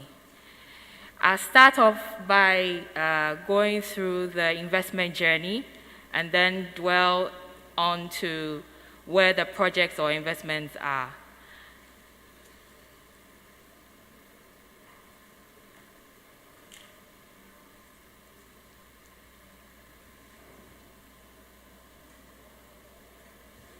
So once again, the GIPC facilitates investments and helps the investor, whether potential or existing in Ghana, through the investment journey, whilst they take Ghana as their host country for their investments. And we do this through our functions, namely providing investment advisory services, providing joint venture facilitation, where we kind of help with providing some of the partnerships that we have seen over the years through some of our programs that we embark on, namely the regional sensitization tours, where we gather a lot of the projects that we showcase to the foreign investors who show interest in some of these projects and business ideas in Ghana. We also do that through the registration of TTAs. I'm sure you've, over the course of throughout this year, you've heard a lot about TTAs and the need to ensure that when an investment comes in and that investment has some technology agreements, it comes through the GIPC for registration and regularization throughout the economy. We also have what we call we do this in collaboration with other states, government agencies, where we engage in bilateral investment treaties. We also provide investment incentives to support our investors, and also monitor and keep records of all the investments that have come into the economy.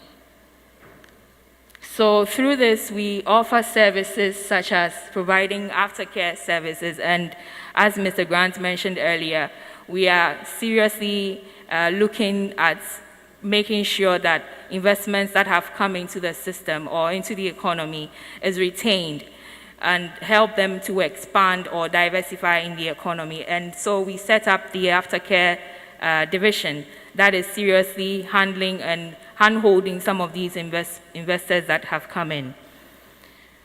So we also provide immigrant quotas and resident permits to the investors that have come in, and also provide support services through to procure authorities and permits for the investments that have come in. Now, we don't do this alone. We do this collaborating with a lot of states and government agencies, and a few of them are highlighted here. We do this together with the Registrar Generals, Ministry of Finance, EPA, the Ministry of Trade and Industry, the Standards Authority, and I'm sure in panel 2, you would hear more about some of these institutions. So the investment journey, the steps that we go through to ensure that investments that are coming into the system are legally and registered within the system. They go through 3 key steps: incorporating their businesses with the Registrar Generals, ensuring they satisfy the minimum equity contribution, and then registering with GIPC, and of course ensuring that they satisfy any other licenses by the regulator within the sector that they want to operate in. These are the minimum equity capital requirements for joint venture, being a wholly foreign-owned business entity and engaging in trading. $200,000 minimum for a JV, where you are required to have the Ghanaian having a 10% share in that business. And then for trading, ensuring that you employ not less than 20 skilled Ghanaians. But there are exemptions to this, and these are in the areas of portfolio investment, manufacturing and export trade, and if you are the foreign spouse of a citizen of Ghana and hold a dual nationality. So I know we've spoken about the 2020 investments that we've recorded, but I'll still dwell on that and then dive into whether these investments have really gotten into the system. So FDI of 2.65 billion, giving us an increase of about 140% over the 2019 figures that were recorded. These are found in sectors of services, manufacturing, export, trading. So I'll just skip this and go straight to where these investments actually are because of time. Now, investments that come in and we register and talk about do not immediately start operating within our economy. And it's not only peculiar to Ghana, it's globally. When they come in, they need to settle in. They need to ensure that they have the requisite permits and so on to actually start operating. And our checks from our monitoring and evaluation team, and of course our aftercare services team, indicate that some of the 2020 investment that came in actually have started operating, and they are found in the sectors of export trading, manufacturing, mining, and services. So out of 9 sectors that we recorded investments for 2020, at least we have them in four sectors that are really operating. Education, out of the 8 regions that we recorded 2020 investments, we have at least 6 regions that have some of these projects actually operating in. And then I would give you a snapshot of some of these projects that have actually come in. We see projects like the Red River Foods Ghana Limited, who are into export of raw and processed cashew.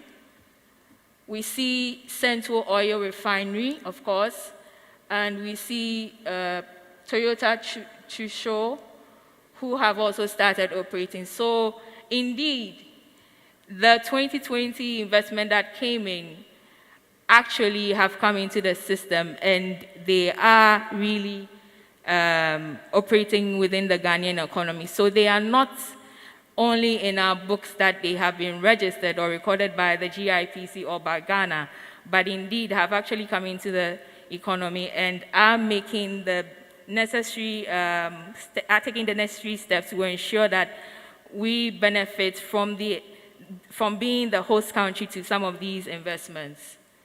So I'll end by saying that indeed these investments exist and Ghana continues to serve as a conducive host country.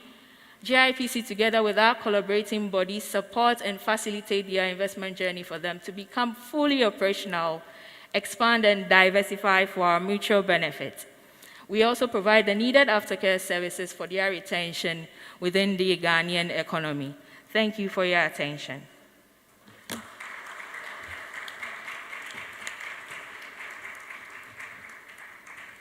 Thank you very much, Madam. Please put your hands together one more time for the head of research at GIPC, Miss Eugenia Ochre. Please put your hands together for her. This was just meant to give you a flavor of the highlights. Now, we're going to delve into a discussion to get more insights into the experiences of some of our very important investors. But before we do that, quick announcement. So, in order to facilitate the engagement with some of the key state industries, we have invited institutional reps to a green room to my left. That's just the first ballroom, after the ballroom.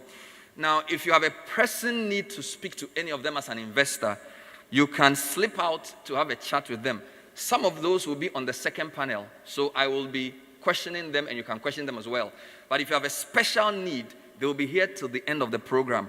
Some of these institutions include the Bank of Ghana, the Ghana Tourism Authority, the Ghana Standards Authority, the Ghana Exports Promotion Authority, the Food and Drugs Authority, the Ghana Free Zones Authority, the Electricity Company of Ghana, the Ministry of Finance, the Ghana Water Company Limited, the Petroleum Commission. We also have officials from the Registrar General's Department, the Lands Commission, the Ghana Revenue Authority, and the Environmental Protection Agency. So this is not just speeches and panels, it's also conversations, problem solving within the framework. There's also an exhibition outside. So if you have an urgent need to locate a contact, we have desks in that room where you can engage them.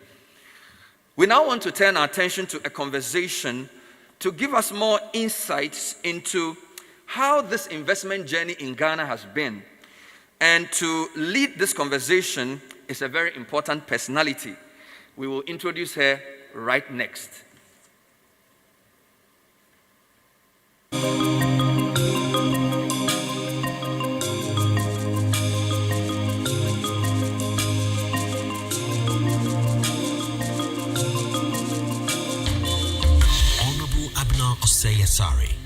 Honorable Abna Osei-Asare is the Deputy Financial Minister in charge of Revenue of the Republic of Ghana. She is currently serving her second term as Deputy Finance Minister, formerly in charge of budget between 2017 and 2020. Honorable Abna Osei-Asare is currently serving her third term as Member of Parliament for Itiwa East constituency of Ghana, having served the people of Itiwa East since the year 2013. Honorable Abna Osei-Asare is a chartered accountant by profession and also comes along with vast occupational experience from the banking and finance areas.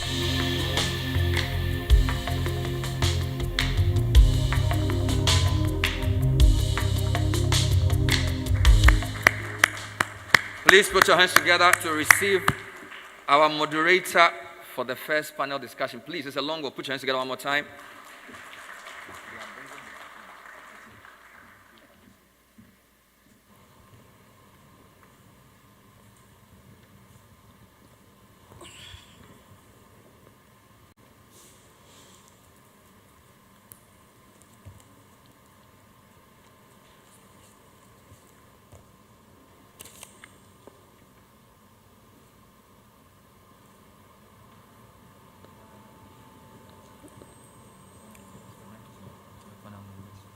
Okay.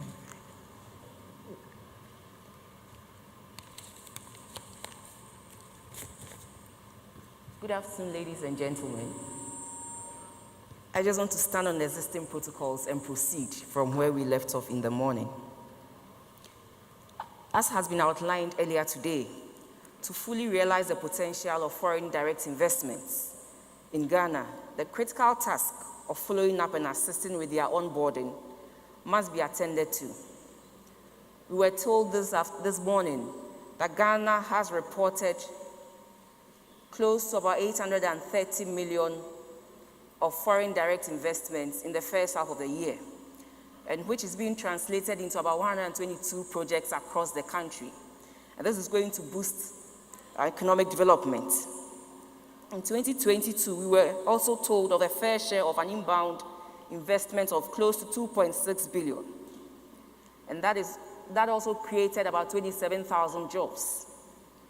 And it is for these reasons that we find it necessary to make time to engage with our investors. One, to give us an opportunity to appreciate our investors' impression of the process of onboarding with our current existing structures, and also to see what we can do to improve on these processes as we seek to attract more foreign direct investments to help us transform the economy post-COVID-19. So this afternoon, I have very, very strong captains of industry to help us in this regard. First on the list is Mr. Raj Horitz, the Managing Director of Fabry Metal, Ghana.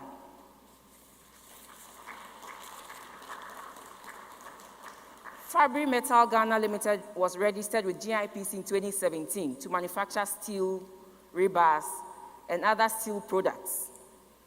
Fabry Metal Ghana is part of the MMD Steel, and it was established as a greenfield manufacturing facility. It has evolved into a state-of-the-art factory producing international quality steel in Ghana. Mr. Rahi, you're welcome. To help us in this discussion, also we have Mr. Naga Murali, from Fish and Feeds Limited. He is the consultant for Fish and Feeds Limited. Fish and Feeds Limited is also a joint venture between Damaran AS Denmark and Kewariram Chanrai Group in Dubai. The company started its operations in 2017 with an initial investment of $1.7 million. And to date, they have invested $3.5 million in this space. And they employ close to 500 people. The third on our list to help us is Ms. Yang, the Managing Director of Zonda Sinotrack Assembly Plant Limited. Ms. Yang is also the founding Managing Director of Zonda Tech, a Ghana-based automobile company that specializes in the assembling, selling, and distributing of heavy and light-duty vehicles. To help us in the discussion also is the head of research from GIPC, Madame Eugenia Ochre.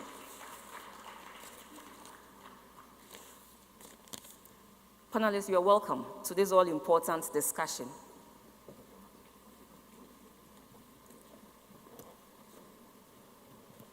I'm told it's okay to take off our masks, so I'll take off my mask and we'll continue from there.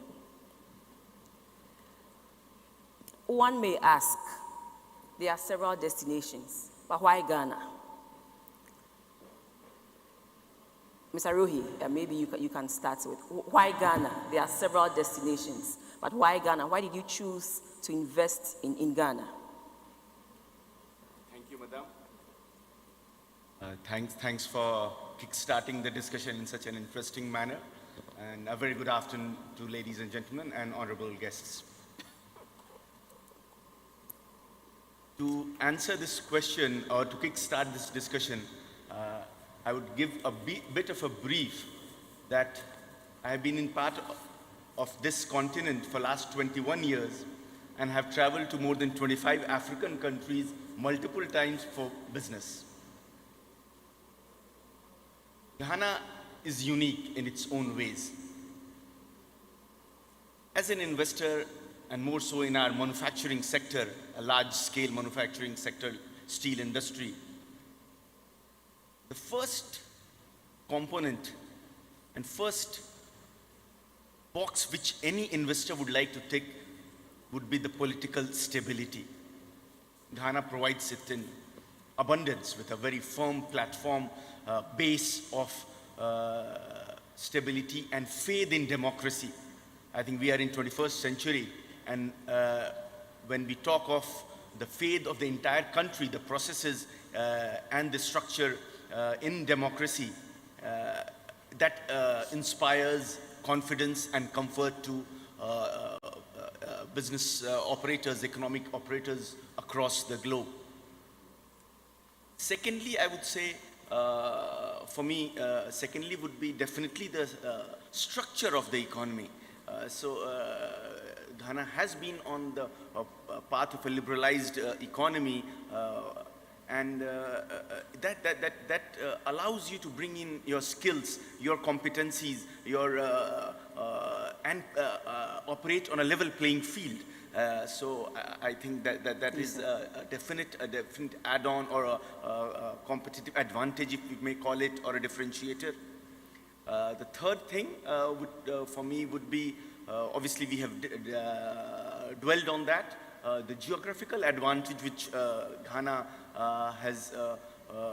has inherently, but has leveraged it well to emerge as the hub of the region. So that really attracts a lot of players. We discuss and interact with players across the globe, and everybody feels that the emergence of Ghana in last 2 decades plays an important role as a regional hub. And fourth, I would say, for me personally, after having traveled across the continent and making this as a home for last 8-9 years and getting into operations for last 5 years, has been the inherent warmth of the population. So that's pretty unique, but I think that attracts people.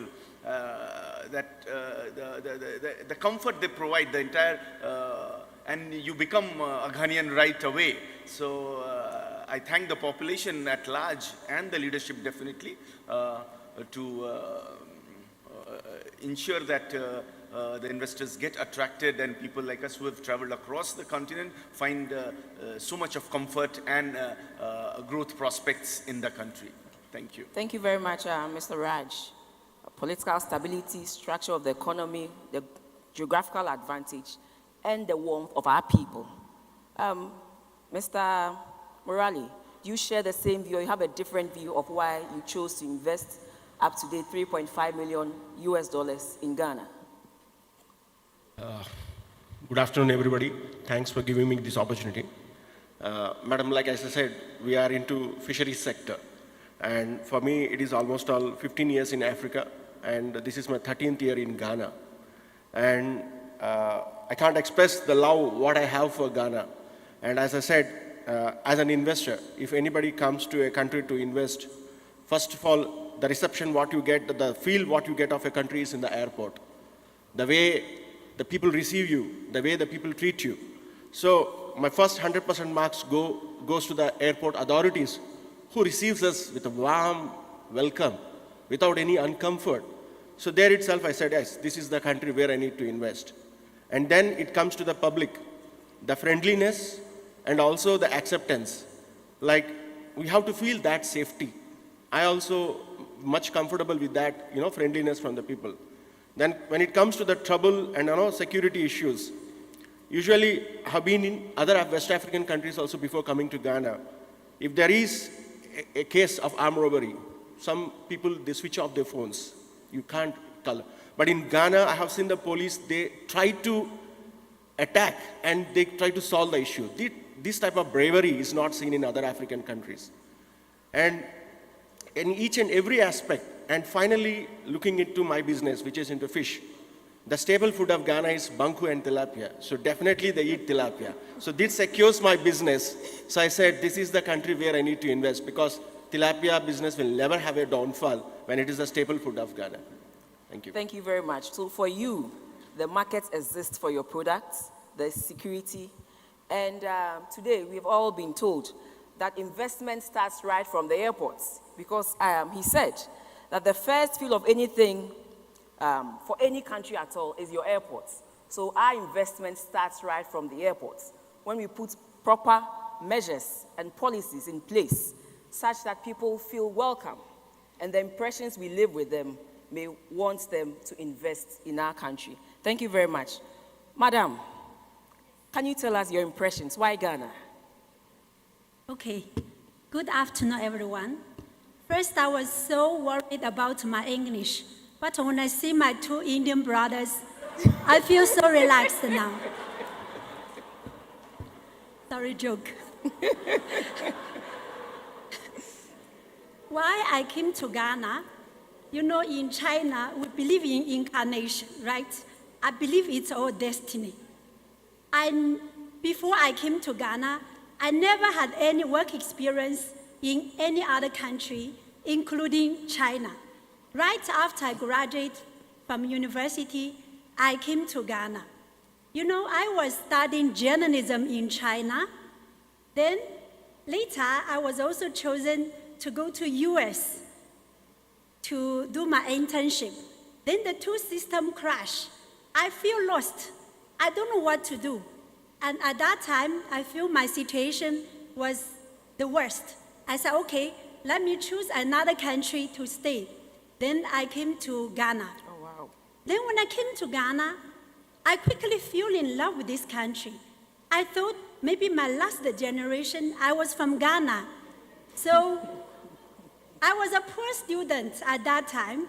Then when I came to Ghana, I said, I need to get something to do. Because at that time, I was a student. I just graduated. I was so poor. Then if you are poor, you're not afraid of anything. You're doing whatever you can to survive. Right? Yeah. You're doing whatever you can to survive. To survive. Yeah. That is why I came to Ghana. If you want to hear my story later, I'll tell more. Thank you very much, Madam. Such an inspiration and encouragement to our students that once you're a student and you've graduated, you have something small on your hand. All you have to do is to push and survive. Maybe you can become the Zonda of Ghana in the future. So to our students out there, you have to push to survive, just like we're taking from our lady here. Now let's move on to your onboarding experience. Tell us, how did it happen in terms of the process to register, process to establish and make things firm? How did that happen? In that process, you tell us exactly what you do and how you were able to get on board at GIPC. So we'll start with Mr. Raj. Thanks yet again, Madam. I think the first question is quite linked to my response. So, one of the reasons also, having seen the structures around the regulatory bodies and government agencies around the continent in different countries, one of the reasons why Ghana has been an attractive destination for us has been that it is quite a well-oiled machinery, if I may say.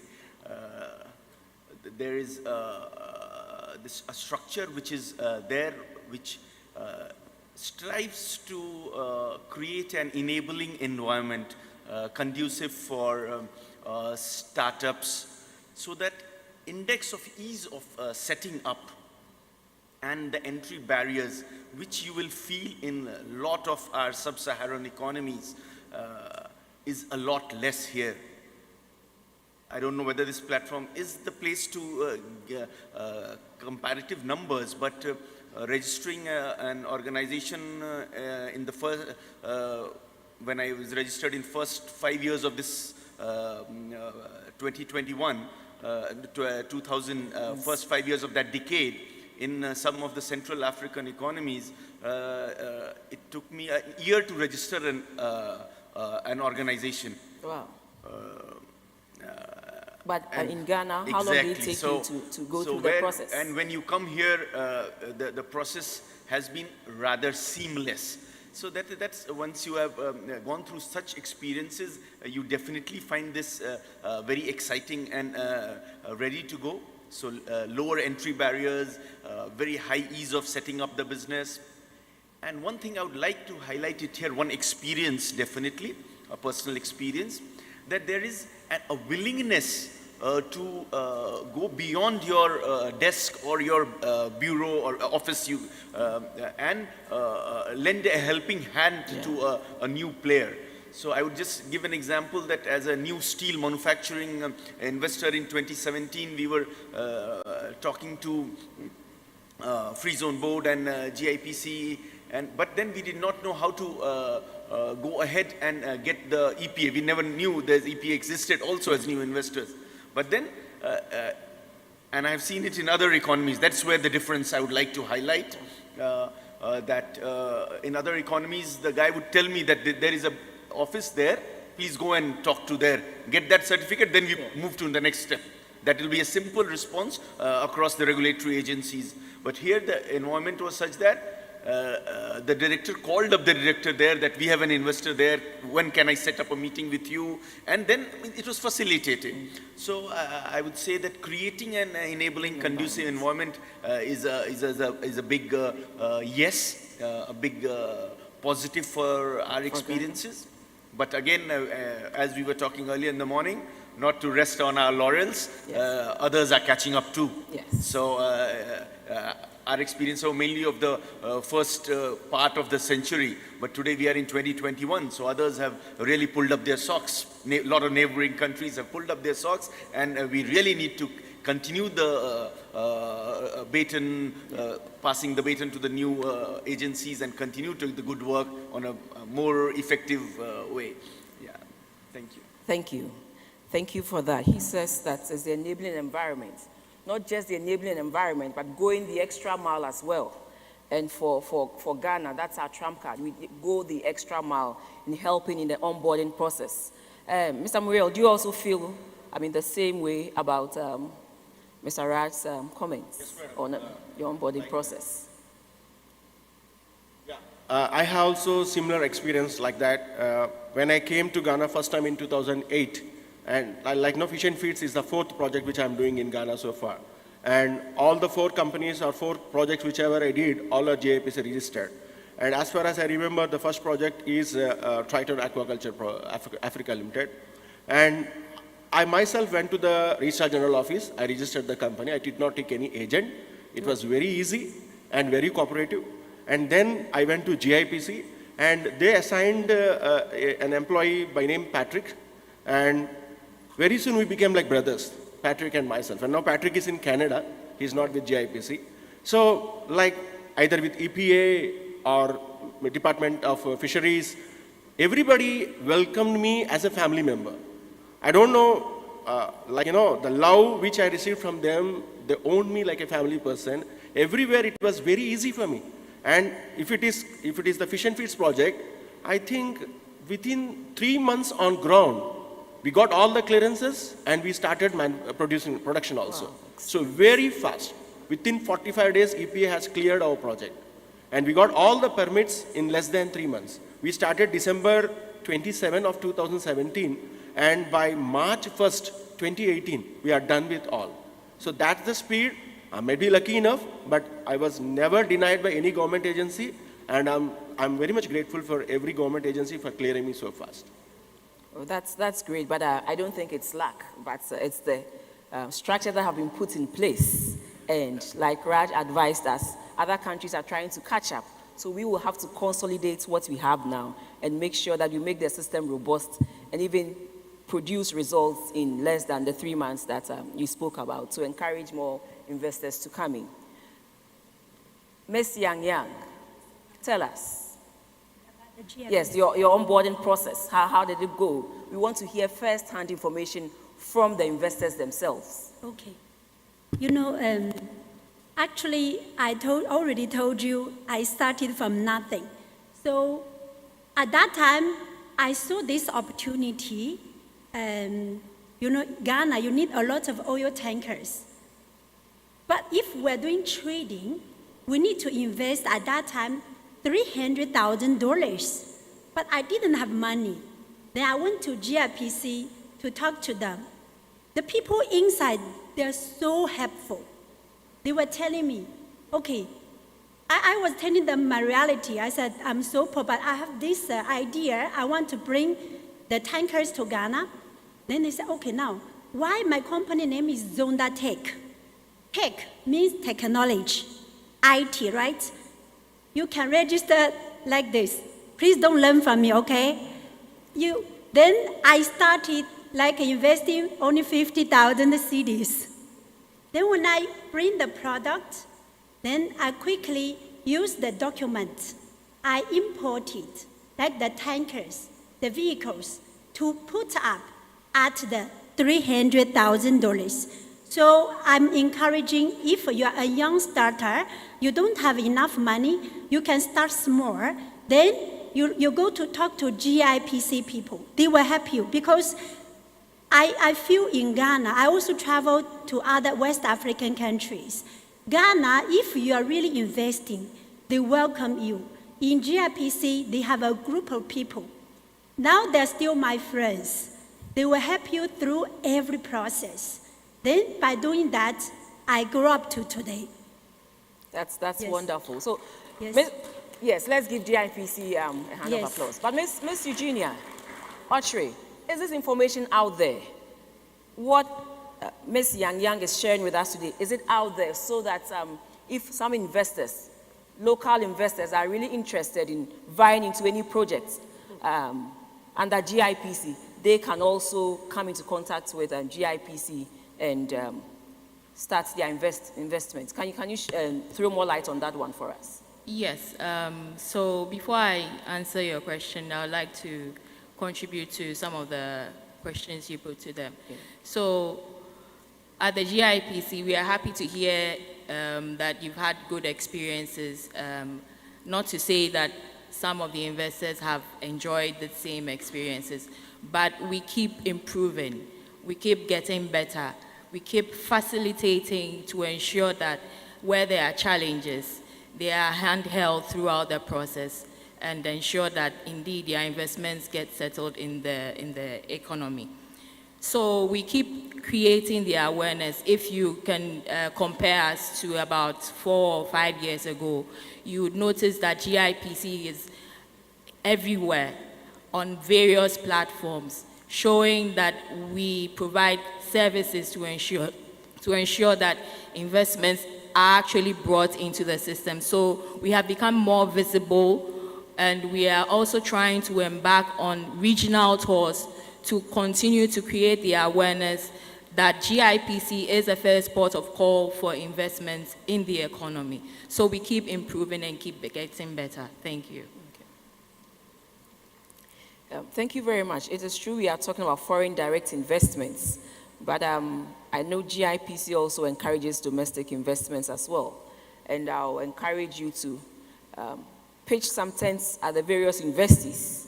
Maybe you can identify some Ms. Yang, Mr. Raj, and Mr. Murali, type of people in the universities waiting for someone to hold their hand to also go out there and do wonders like it's been done here. Yes, so it's interesting you mentioned that. When I mentioned the regional tours, these are to encourage our local businesses who are looking to partner foreign entities to bring out their projects, so that through our various platforms and the conferences and missions that we embark on, those projects are showcased to foreign entities. And on the angle of the university students, we recently were trying to engage some interested parties in the University of Ghana that have certain beneficial projects to the economy. So that is also something that we are really taking on board. That's good, and thank you for that. Yes, we have mentioned why we chose Ghana. We have looked at the processes, but we cannot sit here and behave as if there are no challenges. So we want to move into those challenges that you do experience to make things better, so that those out there will know that yes, there are challenges, but this is what we can also do to help reduce these challenges and transform all these into positive investments for Ghana. So I will start with Ms. Yang. Tell us of the challenges in this space. Okay. You know, I told you, I started business from scratch. I started my business in 2010. At that time, I was bringing heavy-duty vehicles, like the oil tankers, the tipper trucks, all this.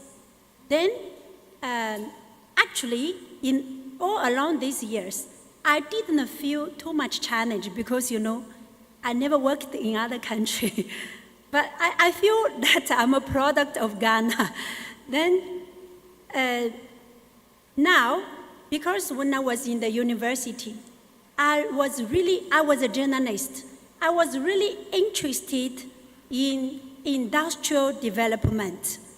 And I was doing a lot of research on the development in China after revolution, after we opened it up in 1978. So after 1978, how China developed, because the only reason is because of industrialization. Industrialization made China from an agricultural country to a giant country by now.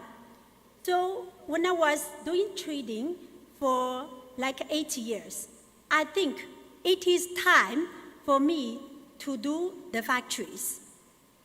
Because to do trading, definitely if the time is good, then it's good. You have up and down. But to do a factory, once the market, they recognize your product, then you can plan very well. Then I also like the factories because I studied the history. Factory is a must in Ghana. Every day the media was talking, Ghana, we need to, plan for food. Yes, it is true. However, to me, I think Ghana should put industrialization really as priority because, like in China, I was from the rural area. In my generation, when I was growing up, then my mother, my mother, she was a doctor. She was a farmer. In the meantime, she can go and work in the factory. By doing this, the life is enriched, and also they get a lot of revenue.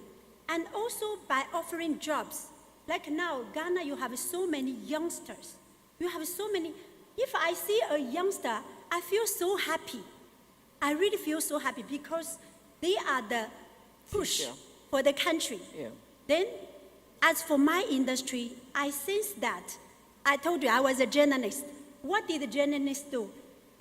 As journalists, they can identify the problems for the society, right? But most of the journalists, they criticize. For me, I turn it into an opportunity. I find out, okay, in Ghana, once we can change the trading of the vehicles into a factory, like, for example, before I was training, I only have marketing people around.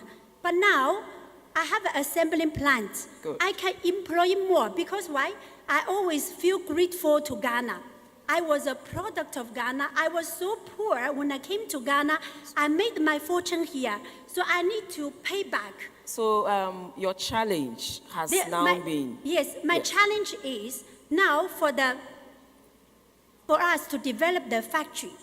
As government has promised, they will reduce the tax.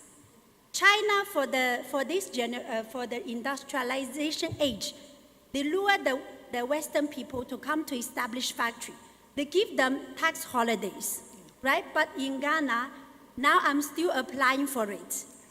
From 2018 to now, I'm still applying for it. So your challenge is with exemptions, maybe government granting some incentives, form of incentives to businesses that wants to move from maybe trading to establishment or manufacturing to the manufacturing sector. Yes. And in that space, I know government is doing a lot through the 1D, 1F, the one district per constituency, where government is not just giving incentives in the area of taxation, but also some form of startups to help put some capital in the hands of these investors. So, like you said, it is being considered, and there are several factors that government will look at in granting tax exemptions to businesses. So I believe that if everything is upright, clearly it will be worked on. So I have identified your challenge. You want government to give incentives for Yes. those who are moving into the manufacturing sector to attract more investors in that area. Yes, Mr. Morali, what is your challenge in this space that you can share with us? Challenge, ma'am, like not only me, anybody who invests in agriculture or aquaculture in Ghana, we have the biggest challenge is the land, dealing with the land. And so far I can say there is no land without any litigation in Ghana. You buy the land, like when you go there, we will be dealing with one guy, everything will looks like smooth, and then we will even go to Lands Commission, we get the clearance and everything. And once you pay the money and you start the registration process, the trouble starts from there. Every day you see one new visitor knocking your door and saying that land belongs to my brother, we are brothers, we are like this, we are like that. And the matter ends up in the court and you will be going to the court continuously. But one additional advantage here is, so far all the projects whatever I acquired all went into litigation, but the court never gave an injunction on any agriculture project. That's a big relief. Business will not be affected, but the headache will be there every day. Like pleading these people, again, bringing them together, organizing the things. This is a little bit unwanted trouble for an investor. Like you can see even any big project also, the major problem what we face is the land issues. So I think the government has to intervene in this and create some industrial parks, agriculture parks, aquaculture parks. Like you take the burden, you gather the land from those chiefs and designate it and let the investor have a free mind. We don't deal with these land owners or chiefs. We deal directly with the government for the land. It is a hassle-free. It speeds up the investment. Because of these court cases, some of the projects have delayed for years. We bring in the investment, and this problem is not only in Ghana, in most of the African countries where the land is under the chiefs. So I think somewhere, somehow, where Kenya has addressed this issue by creating aquaculture parks, hundreds and hundreds of acres of aquaculture parks. I think Ghana also has to look into that. This is only the land issue is the tough issue. Apart from that, I don't see any other difficulties. Small difficulties will be there from the communities which can be easily solved, but this land issue is the major difficulty which I faced in Ghana. Yeah. You are right. That's the land. We all know about the several land cases in courts, and sometimes the perceived delay in giving judgments on these things. But we have begun small. We now have some form of industrial park, and we believe that we'll build on that and be able to do more in the area of access to land so that investors can readily get access to land when they want to invest in this country. Thank you. Yes, Mr. Raj. Thanks yet again. I think the challenges are there to be addressed. So overall, what is the overall objective? To ensure attract investment and ensure that the investors within the country have an environment where they diversify and enhance their investment, enhance the size of their investment. So as a manufacturing sector, I'll be speaking on behalf of the challenges being faced by manufacturing sector, and mainly in steel sector. We are large investors. So for us, like in Fabri-Metal today, we have an investment in the country of over 250 million cedis already.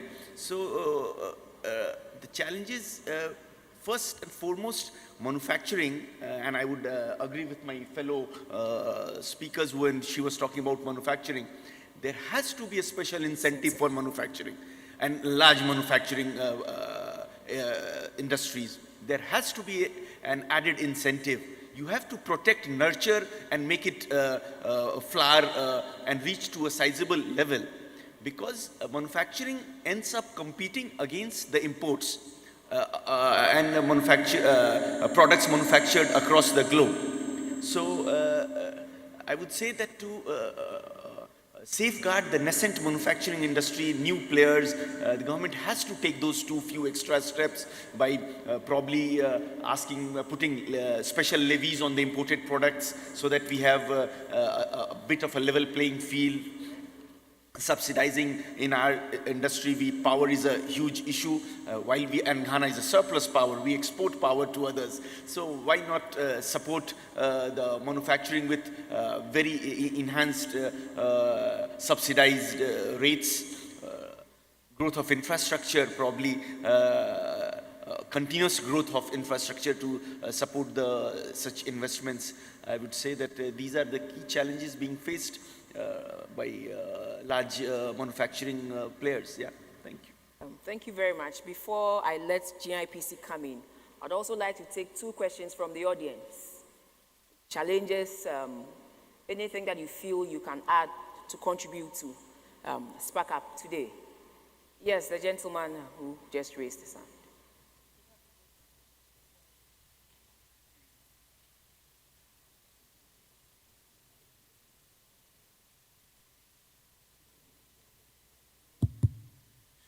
Thank you, moderator.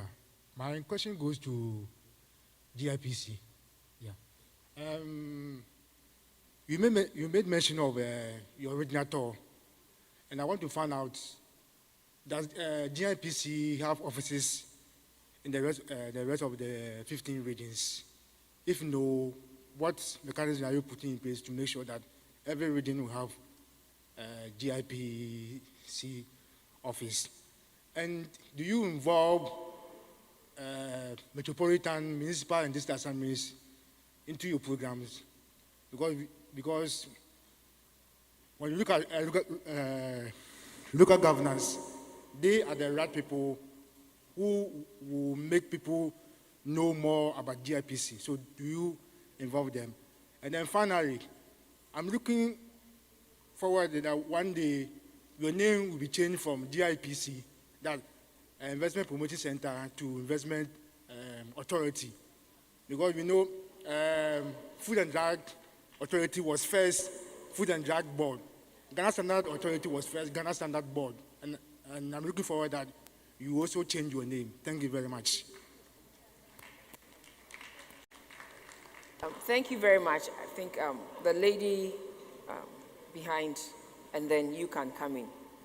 Just 4, because I was given permission to do 2. But I have 4 people raising their hands, so after these 4, I think we'll bring that to an end. Madam, please go ahead. My question is actually similar to this gentleman's here. We saw from the presentation that Yofi Grant gave that there's a preponderance of projects and factories in the greater Accra area.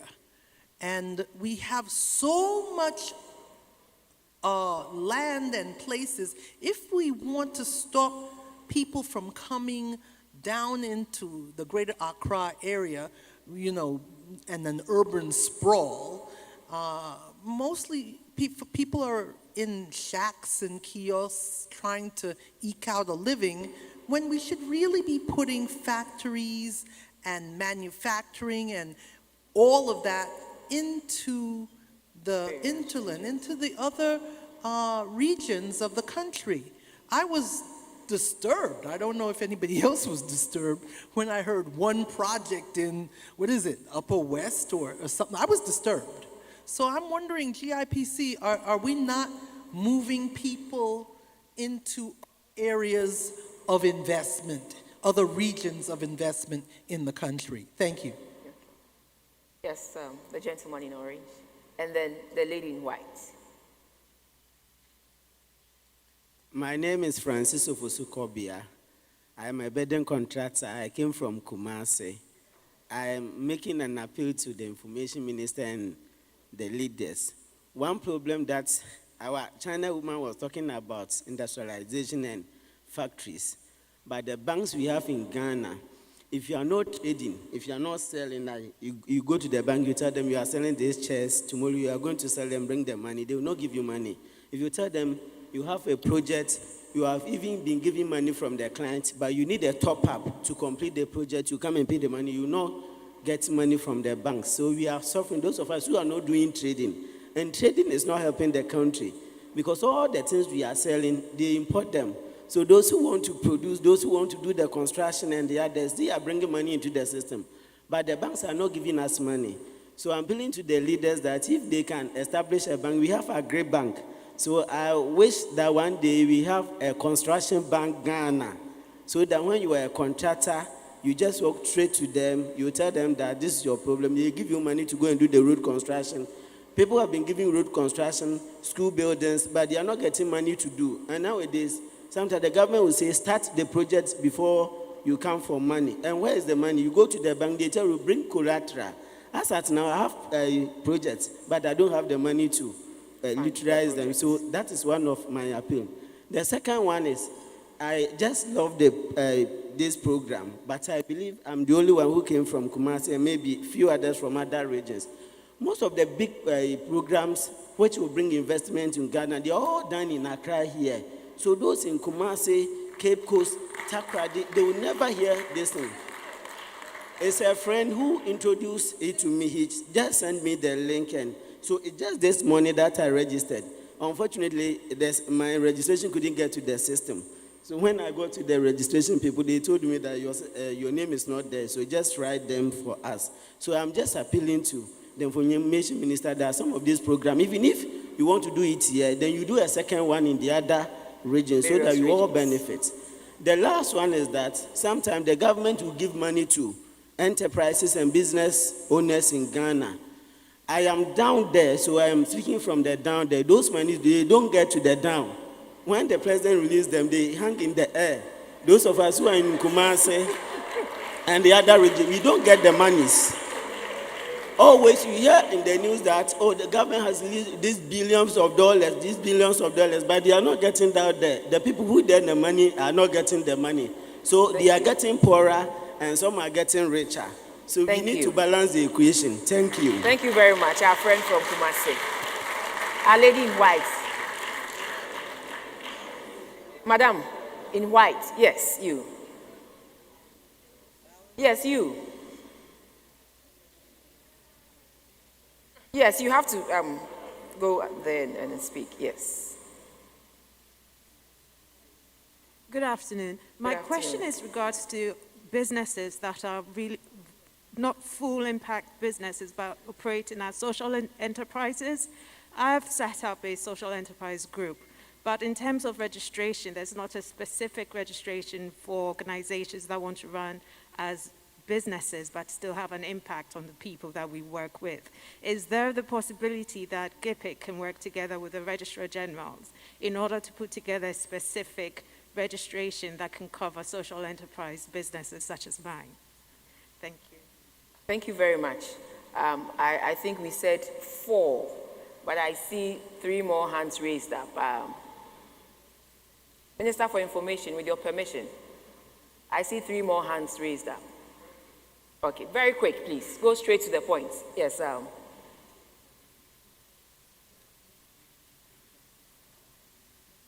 Hello?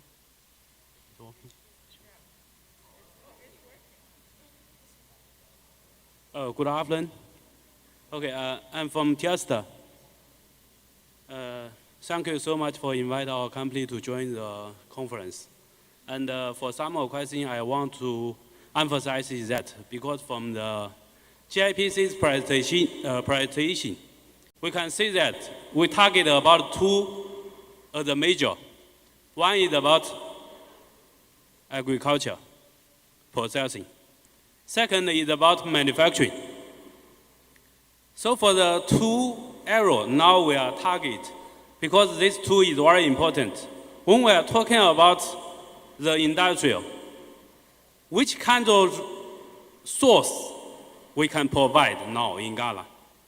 I think the agriculture, we have a lot of land, we have the people. So it is a chance we can from the agriculture processing. And also the second, the manufacturing. That means we should produce made in Ghana here. So I'm very happy we get this information from GIPC. So secondly, when we are talking about the challenges, so you know from the FDI, yes, it's an injection for the financial to the country. But it is not only the foreign investor we can work here, because it needs the local partners. Why our local partners Now they don't have too much, especially for the investor. They don't have too much interest for agriculture. They don't have too much interest for manufacturing. So we should divert them to this kind of part. So when the foreign investor come, we also have the partner. We can work with them. Because if we all put for the foreign investors' hand, I don't think it can work fine. Because it's Ghana here. We need a Ghana to be strong. We need a Ghana to get a power from yourself.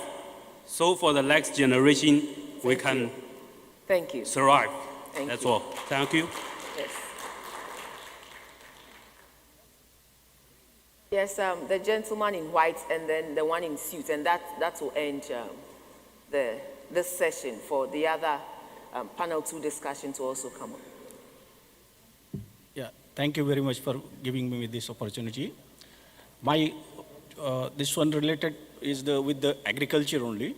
I'm from the aquaculture, fish and feeds, and the water challenges I have seen.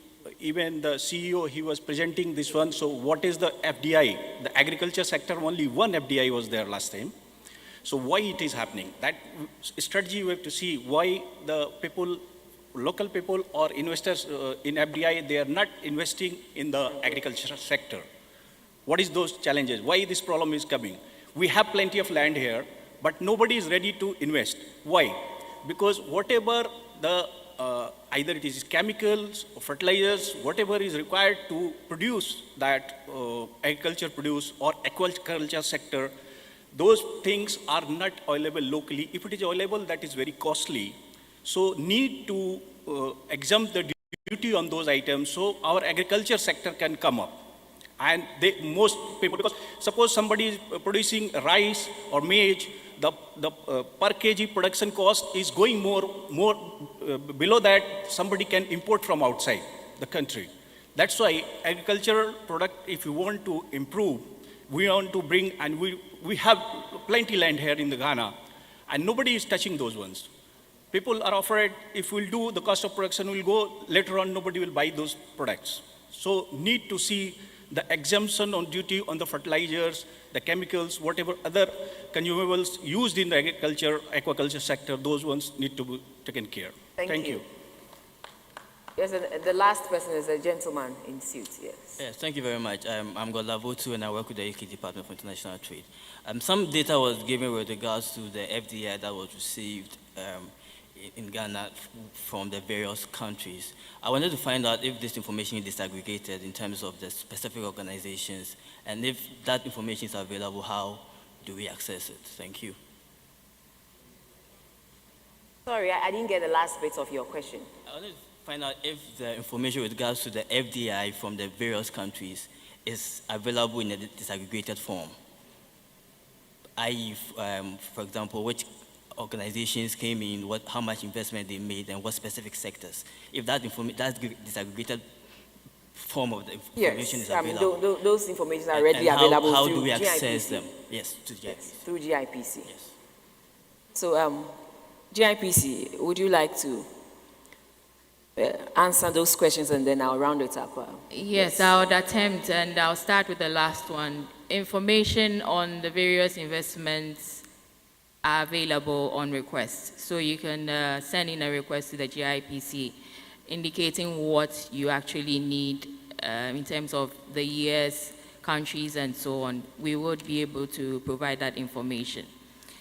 So I'd attempt the other questions, and most of them are around making sure that investments are spread across the country. Yes. And fortunately, we are currently embarking on the regional sensitization tour, which would hopefully start sometime in October. But before that, we are starting with the pre-sensitization tour, where our team is already in some parts of the regions, and they are interacting with the Regional Coordinating Council, the local authorities, to ensure that the awareness is created about the investment opportunities available, and also to ensure that projects within those regions and localities could be brought on board, profiled by the GIPC such that they can be showcased or put on various platforms that we have partnerships with. So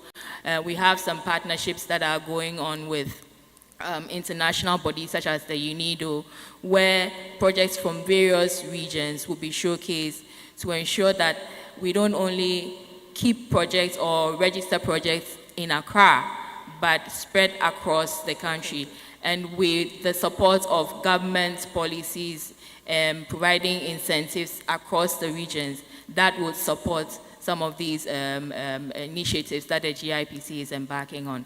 We have offices within the regions. Currently, we have offices in Tamale, Takoradi, and Kumasi, providing services to those zones within the regions. There are plans to ensure that these offices are cut across the various 16 regions or 15 regions that we currently have. About the investment authority, I think Mr. Grant is here. He may be able to, or he will be able to provide that direction on being an investment authority. Thank you. So on this note, I would also like to add a few to what GIPC said. Government is going to come out with a tax exemption policy where we will streamline some of these tax exemptions. So all will be very, very clear for all of us. In the areas where government feels through Parliament they should grant exemptions, government will do that. But the tax exemption bill is in the offing, and I hope that before the year ends, we should submit the tax exemptions bill to Parliament. And so that one, we will streamline all these areas of tax incentives that you have mentioned as well. But on this note, I think we have brought our discussion, this first panel discussion, to an end. We began with why Ghana, and we're all given different perspectives of why they chose Ghana. And then we also asked about their onboarding. They all also had experiences that confirmed that the ease of doing business is rising in Ghana, and things gradually are moving very fast. And finally, they all also talked about their challenges. We cannot sit here and say that there are no challenges. Yes, there are challenges, but we believe that as they tell us, it will shape policy and it will guide us in the transformation agenda to boost our economy. So our panelists would like to say a very big thank you to you, GIPC, the Ministry of Education, and all of us here. Thank you very much. Together, we will make Ghana great and strong again. Thank you. Thank you very much. Please put your hands together for the Deputy Minister of Finance, the Honorable Abena Osei-Asare. A big thank you to our panelist, Raj Rohit, MD for Fabri Metal. Please keep clapping. We'll take a quick photograph. Ms. Yang Yang, CEO of Zonda Sinotrack. Mr. Naga Murali for Fish and Feeds Limited. And of course, Eugenia Ochre. We'll take a quick group photo. Information Minister, if you can join with CEO GIPC just quickly. As we get into the second panel, the final panel discussion is coming up. This is Spark Up 2021, and it's happening live from Kempisky. We are live on Facebook. If you're watching, please like the video and share. We're live on the GIPC Facebook page, as well as the Facebook page of the Ministry of Information. We're now moving straight into the second and final panel discussion. And I want to thank Honorable Abena again. If you retire from politics, I will hire you to work as a MC, moderator, presenter. So please put your hands together one more time for Honorable Abena Osei-Asare. So we're going to have two things. We want to put everything together. I noticed a lot of the questions being asked had to do with government agencies. Somebody buys land, he pays for the land. Before he knows it, 10 people say, the land belongs to me. Luckily, we've brought the agencies in question together for our final panel. But to give some structure to the discussion, I'm going to invite to give us an overview of investor challenges in Ghana, Ms. Aisha Bejwe. She's a partner at PwC and also with the American Chamber of Commerce. So she wears two hats this afternoon. Please put your hands together for Aisha Bejwe.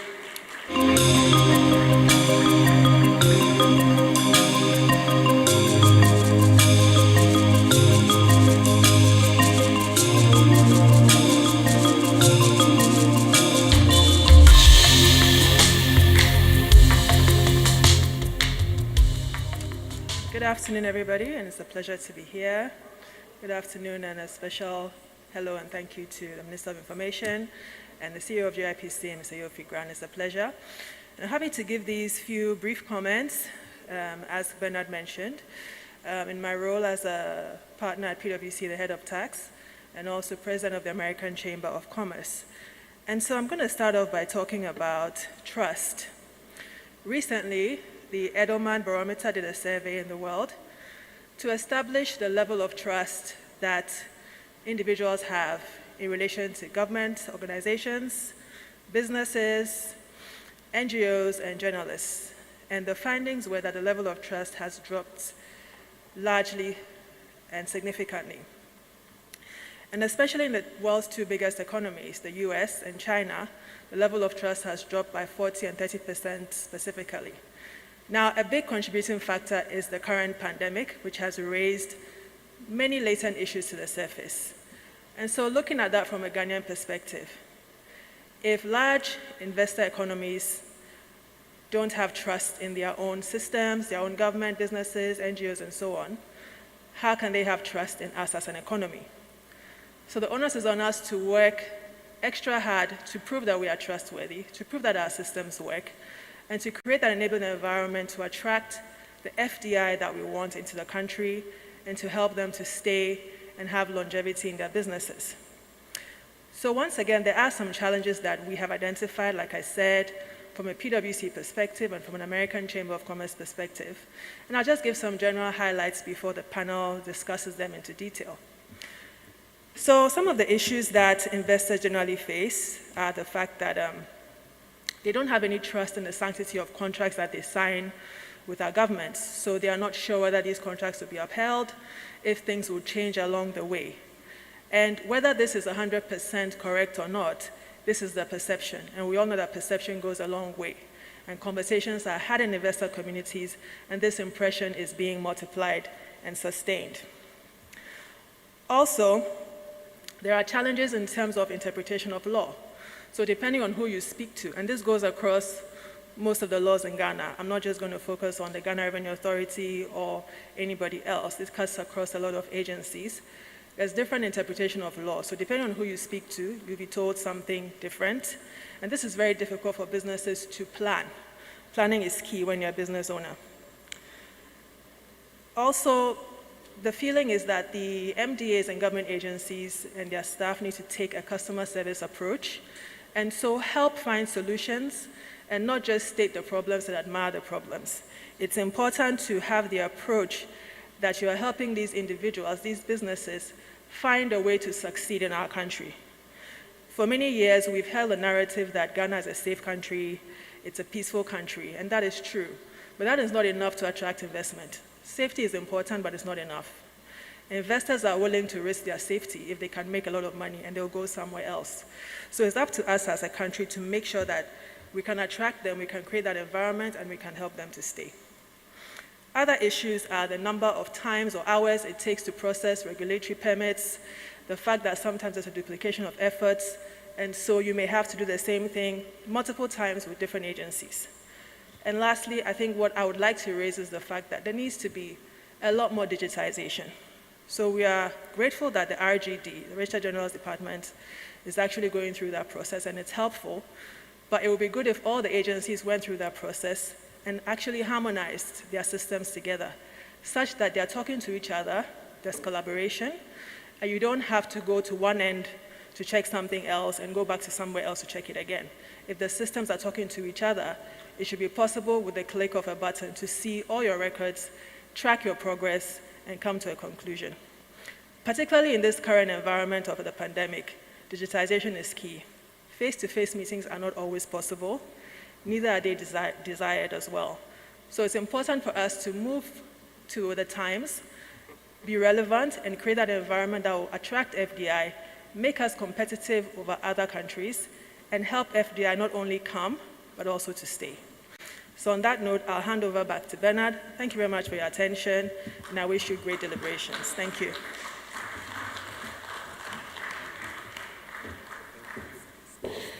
Testing mic 1, 2. Thank you very much. Aisha, please put your hands together for Aisha Bejue. We're jumping into the panel discussion, and I'd like to invite some key persons to join us. From the Ghana Standards Authority, Stephanie Famiye Ado. She is the review officer for product certification.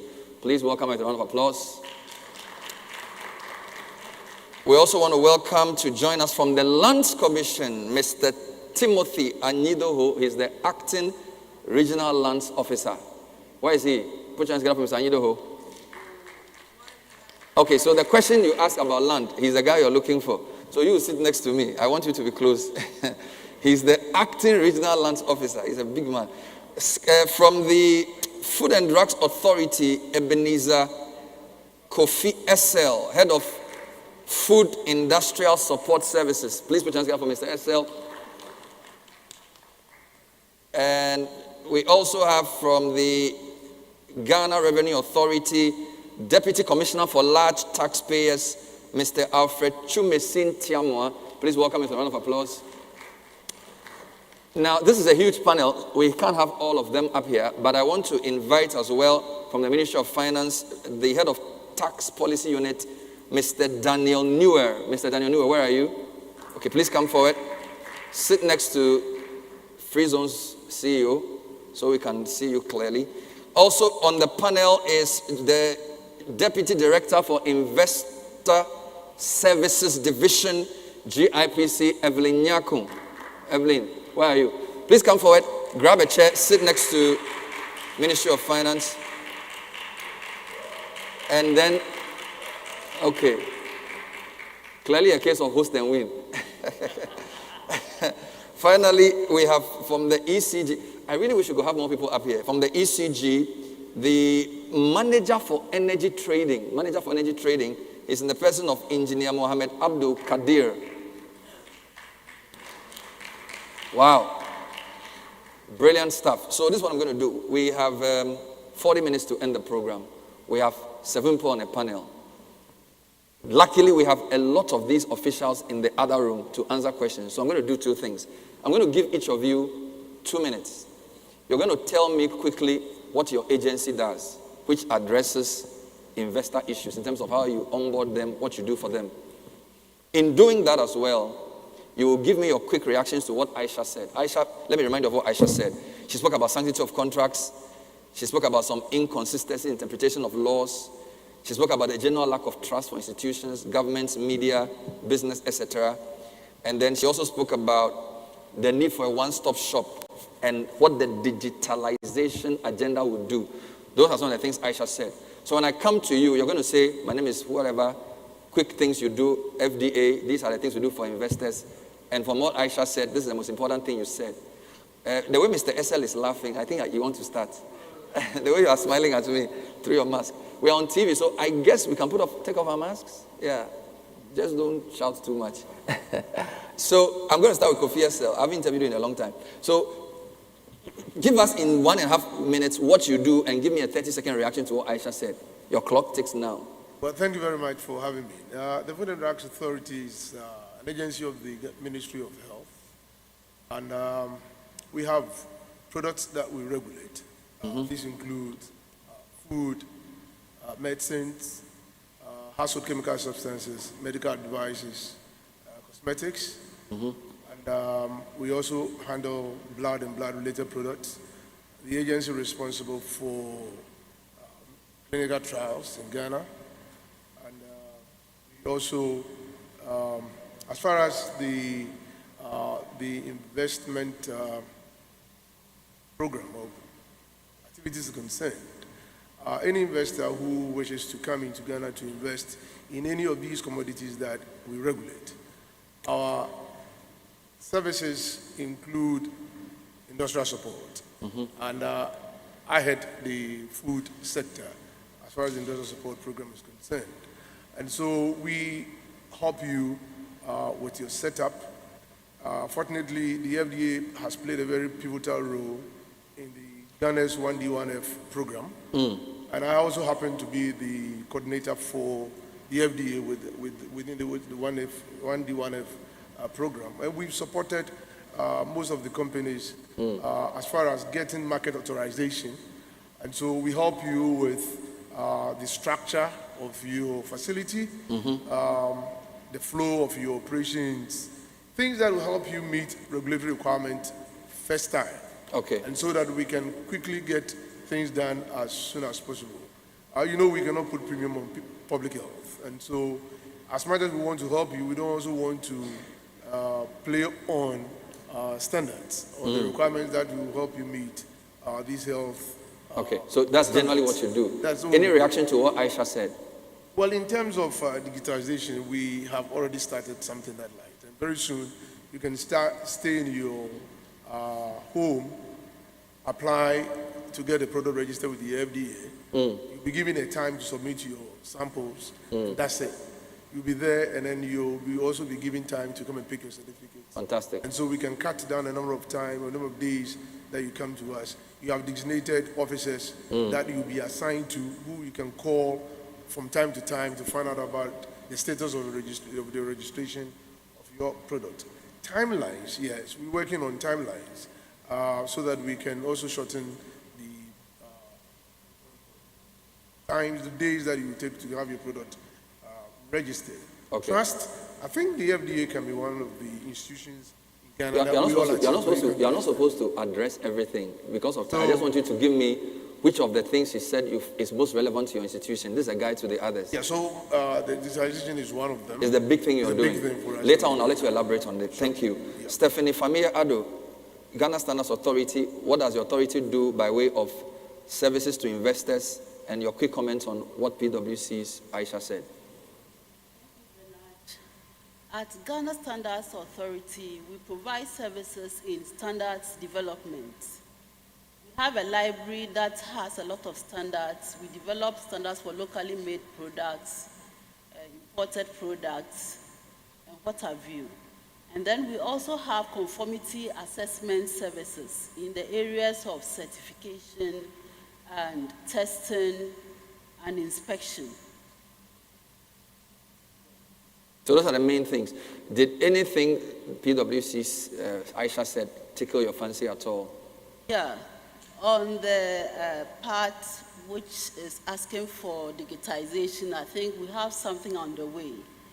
We've started a program called the GSA Core Ops program, and we've started digitizing most of our processes.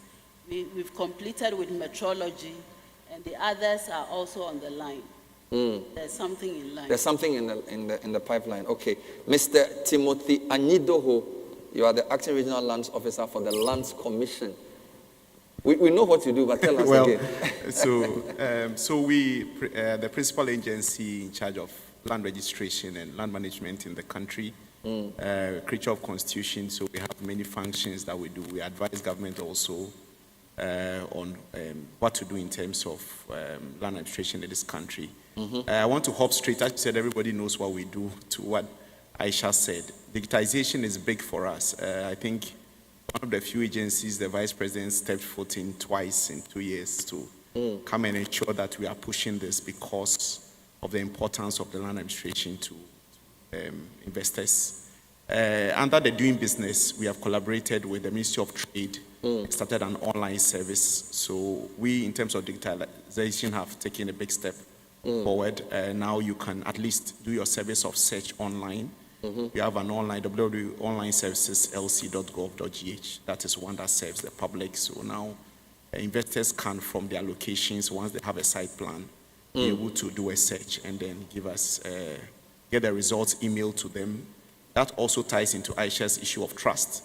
So now they don't have to deal with a lot of middlewomen. They can themselves do their search, get their results, and rely on that. So in short, that's the dipping which we've had with investors. The president swore in your board recently, and he wasn't very happy with you guys. Well, it was to do with public lands, and we've got our matching orders, and we'll work with it. You are lucky he's not here. He would have dealt with you.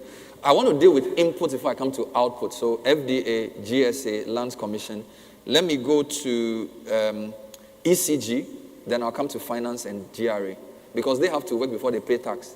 So ECG, Mr. Engineer Mohammed Abdul Kadir. Yes, sir. Good afternoon, everybody. I am coming from Electricity Company of Ghana. The main electricity distribution company of the country. So any investor intending to set up from Kumasi coming down to Accra here will definitely have to deal with ECG. I am going to comment from the last session that was had. Manufacturer, I think Mr. Rohit, he actually indicated that Ghana already has excess supply. So I just want to assure all investors that we have enough energy and that anybody coming to set up, there will be enough energy to support their business. A quick comment on the what we are doing, a feedback on what Aisha said. When you come to digitization, ECG has done a lot. If you look at some of the avenues that we have now, applications can be done online, and then payments are done through these various digital platforms, and also for our industries, where what we call the special low tariff customers, SLT customers, we have given them access to their meters directly. So anywhere you are in the world, you are able to log on to the meter that you have. You have daily record of whatever you are consuming. So by the end of the month, you already have a fair idea what your bill is going to be. Thank you. Fantastic. Thank you very much, sir. So I have two people. One is the head of the tax policy unit of Ministry of Finance. I'll take your comment before I come to GRA. Okay. Good afternoon, everybody. I was there on the tax policy unit, not the whole of Ministry of Finance. Generally, our job is to formulate, monitor, and evaluate tax policy. And the other leg of it is to monitor international tax issues and how they apply to the country and how we can apply them on our side. On the issues that Aisha raised, I'll start with the clarity issue because I think it's important when it comes to tax. Taxation is a creation of law. And we've had this issue where sometimes we've brought practices into the law. And so at a point in time, you find there's a practice and doesn't agree with the law, and then you have to correct it. And that one sort of brings some form of, sometimes, yes, it creates some issues because then somebody's used to doing something, and someone else comes and says that, no, the law sees this. It's a strict interpretation. You can't do it. And it creates issues. So those are some of the challenges. What we are looking at is trying to clarify the laws as much as possible for taxpayers so that these issues do not crop up. An example is the exemptions bill that was talked about recently, to make clear what tax incentives are there and the procedures for managing them, so that we have that kind of clarity as we go along. Another thing in terms of law is to ensure that the taxpayer has some level of comfort when dealing with the authorities. So there's the Independent Tax Appeals Board, which is for the benefit of the taxpayer. So that if the Revenue Authority does something it shouldn't do, then there's some recourse apart from the law costs where the person can go to and get some redress. So these are just a few of the things that I'll touch on today. So if there are questions about tax exemptions, the philosophy behind it is determined by you, the execution is determined by him. So if he has any problem, he should blame you. All right. So tell us what you do, sir. Mr. Chume Sintiamwa, Deputy Commissioner for Large Taxpayers. Thank you. Thank you very much, Bernard. As the name goes, we collect revenue for the state. We collect revenue for the state, and that is our main core function. But when it comes to aiding investment into the country, we make sure that imports that are brought into the country, we make sure that they are cleared through customs. We also ensure that investors are given tax clearance certificates so that they can process their permits, resident permits, and other things. We are basically doing things that will ensure that Ghana government gets revenue to run the state. That is our main core function. But the comfort of the taxpayer is also at our it's dear to our hearts. Why am I saying this? We have recently introduced ICAMS. We introduced ICAMS last year. You know how it is benefiting the importers. The Domestic Tax Revenue Division has also introduced digitization in our processes, where now you don't have to come to our offices. You can sit in the comfort of your office and then transact business with us on the Ghana.gov platform. We have also come out with the Gipc where you can also file your tax returns. We want to make things very easy for the taxpayer. Now, we don't want the interface between taxpayers and then our offices. So we are saying that just stay in the comfort of your homes, comfort of your offices, and do business with us. So basically, that is what we are doing. And when it comes to trust, these are some of the things that we are building to ensure that we obtain trust with the public or the tax-paying public. We have, because of the interface that we have with taxpayers, we are now saying that don't come to the office, don't go to the port, just use through the ICAMs and then the Ghana.gov, do your transactions with us. Don't come to our offices so that you come and see our officers and then you go through a lot of inconveniences. We want things to be better for all of us. We also ensure that now we have linked the thing with the Ghana card. So if you have Ghana card individually, you are tax registered. We know that you are in our database. But when it is an enterprise or a company, then you have to go to Registered General Department where we have our officers there. They will assist you to register your company. To ensure that we have the Diversity Tax Revenue Division, we are going through transformation. Initially, we had segmentations through turnovers. Okay. But now we want the taxpayer to feel the tax office to be very close to the taxpayer. So we have gone all the way to do jurisdictional segregation. So we have taxpayer service centers instead of the old one that we have MTOs and the small taxpayer offices. Now we are very close to the taxpayer. We want. But who told you that the taxpayer wants you to be close to him? But have we told you we want to? Did we tell you we miss you? That you want to be close to us? We want to be closer to you so that you don't feel worried coming to us. We don't want to see you. We want you to be far away. No, we want to be closer to you. We are all partners in development. Okay. We treat you as kings and queens because we know that without you. But why do you need to be close to us in a digital era? Why do you physically need to be close? Isn't it the idea that I can pay the tax online? Yeah, that is what I said, that we have introduced the digitalization. We have the Ghana.gov platform. We have the Gipc. We have the ICAMs. You can just sit in the comfort of your home and do business with us. Okay. But there are some times you have to come to the office. Okay. If that be the case, we are so close to you that you can come and then do business with us. I'll pause it here. My final question is to GIPC. This is to Evelyn. You are the Deputy Director of Investor Services. I won't let you comment on the presentation. GIPC has been speaking throughout. I want you to answer a direct question. On 16 July, there's a story on your website. The CEO of GIPC, Mr. Yofi Grant, has said his vision is to promote the GIPC as a strategic partner in Ghana's development drive. Towards this effort, the agency will be rebranded as a one-stop shop for investors. Is that happening as we speak? Mrs. Evelyn Nyako. Thank you, Bernard. So we are in the process. So I'm going to comment on Aisha's collaboration with agencies, and that leads us to the one-stop shop issue. So this year, what we did in March and April was to engage government agencies, and we called it Interagency Dialogue Series.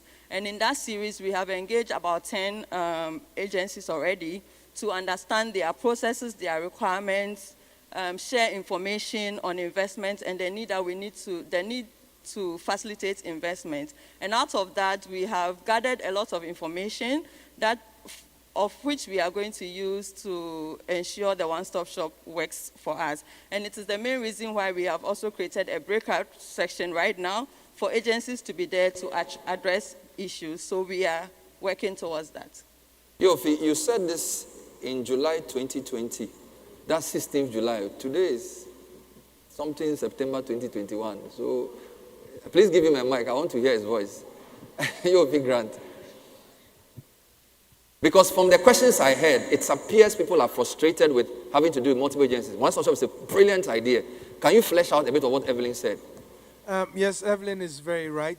We are still in the process. As you know, there are about, if you count the totality of MDAs, you are probably talking about over 200 institutions, of which investors in various sections may come across maybe 50 or 20, etc. So first of all, finding a way to integrate all those services to one is a major Herculean task, but it's not impossible. It's not impossible. It is very possible, and also it's important to first get the agencies to understand what we are trying to do. So we've done the interagency meetings, and my very good friend here who's in charge of tax has been to about 3 or 4. He's also sitting with us whilst we are looking at the reforms in GIPC. So we seek his advice and get those things done. But I can assure you it's a very important development right in front of the president's plate, and he's going to do it. Technology is going to be a major platform for it, and as you know, there's the government.com, gov.com platform, which in itself seeks to do a major part of that, bring every payment platform onto one rail. Once we do that, it's easier then to take out of that and make sure that we put them there. Already, Ghana Export Promotion Center have opened a facility where they have some of the agents sitting there. Our initial development plan was to actually have some of the officers sit at GIPC itself to deal with those ones. But we think technology would solve it better than they have the actual physical things. So we are working on it. It's work in progress. And we hope that within the next year or year and a half, we'll truly have a true in nature one-stop. All right. Thank you. There's a question from Rakesh, why he co-founder Lancaster University. He invested $10 million in Ghana's educational sector.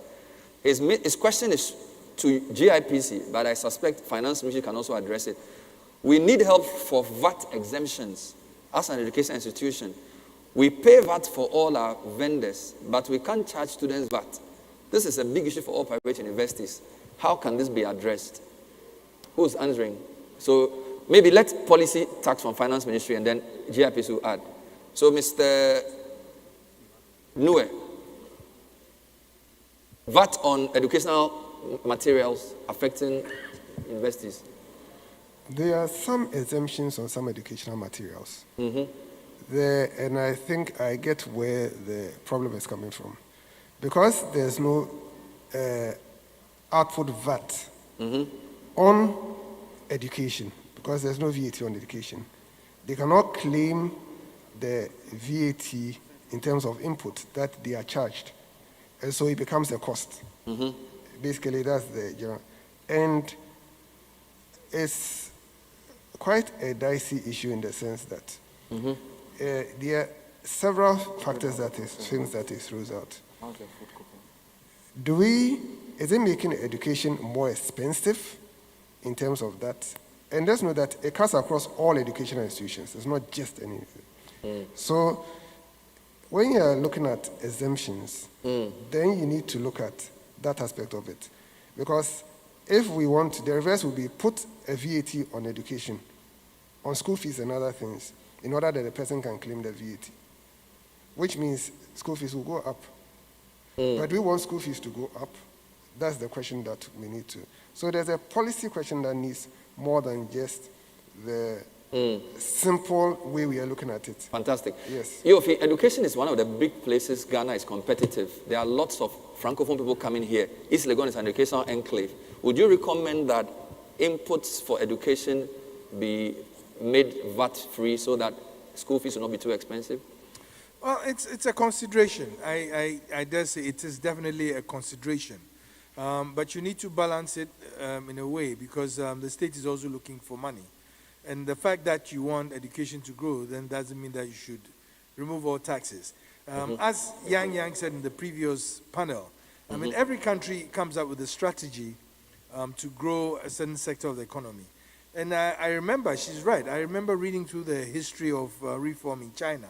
There was a time when foreign businesses did not pay taxes, but locals paid taxes. They created enclaves like Shenzhen, Guangzhou, Shanghai, where if you were a foreigner, you could come and put your business in there, and you didn't pay taxes. I mean, some of them got the lands free. I'll throw this back to you. Do you think this is ever possible in Ghana? It depends on what kind of business it is. That would agree that, okay, foreign businesses that come should not pay tax, but local people should pay tax. It's a difficult discussion. But then for again, example, if somebody is assembling cars for you and is training your people in 10 years to become knowledgeable in that sector, if you will give them a tax exemption, we'll understand it. But if somebody is importing sugar, you can't say they shouldn't pay tax. So it depends. yes, I agree. But that's what I'm saying. We are talking with the frame of the investor investing in productive sectors, manufacturing, etc. But there are some times when some of these reforms are difficult in the political economy. I mean, without a doubt. But if you look at the real economy, they are probably necessary, depending on where you are as a country. And there are certain lost leaders. For example, I mean, I have had great issue with some of these incentives. There are times when you think that it's important that all inputs into the medical sector or health sector should be tax-free. Others disagree because health is important. Some are saying in the COVID area, you can make it tax-free. All right. And certain sectors. Thank you. We'll take one last round of questions before you consolidate the answer. So if there are any questions, please, let's walk to the mic. I understand there's a person on the Zoom feed with a question as well. So please come to the mic. If you ask a question in the first segment, please spare for the other group to ask. So please come forward, mention your name, specific question to whoever. In the meantime, let me know if the Zoom guy is on so I pick his question as well. So gentlemen, you are the first. Thank you.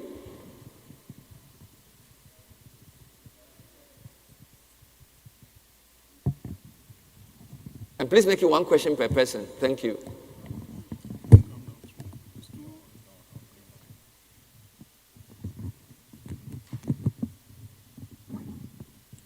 Yes, sir. Okay. My name is Abdul Jalil Ayuba. I'm representing Clubhouse Ghana Limited, a company operating in the real estate space. Abdul, we can't hear you. Please speak up. All right, thank you. Yes, I'm representing Clubhouse Ghana Limited, a company operating in the real estate space. My question is to Ministry of Finance and then GRA. Okay. And it has to do with tax. So there's this section or clause in the Tax Act about debt equity ratio of 3:1. 3 for debt, 1 for equity.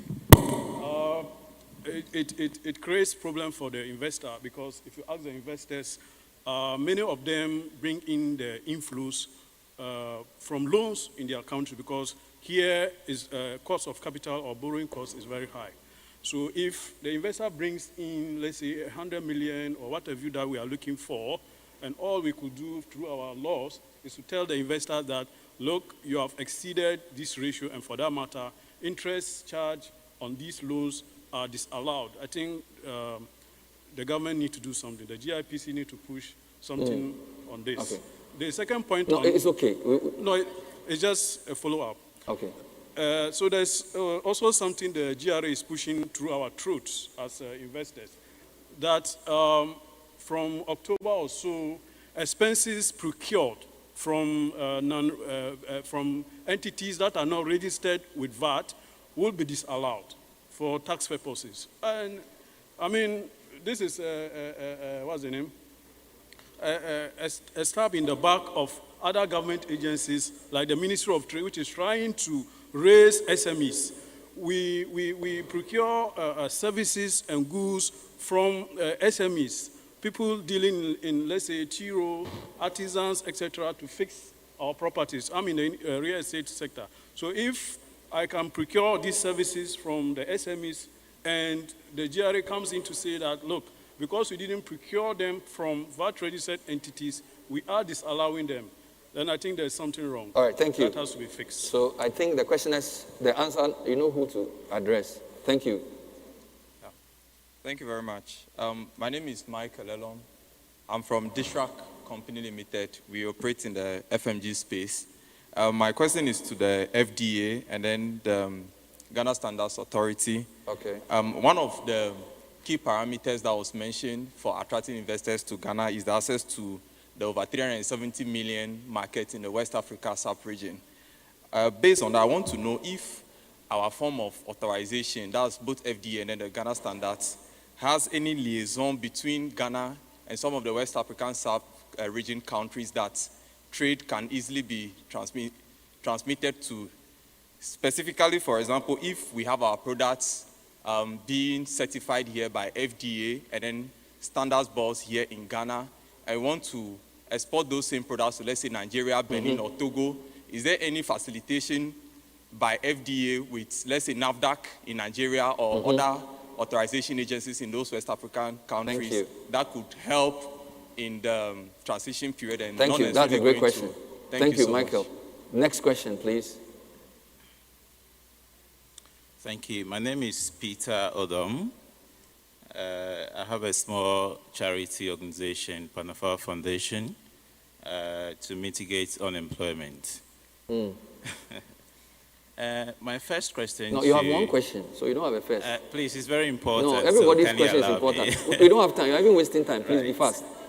So ECG, I believe, have capacity to delve into solar energy as well, apart from hydro.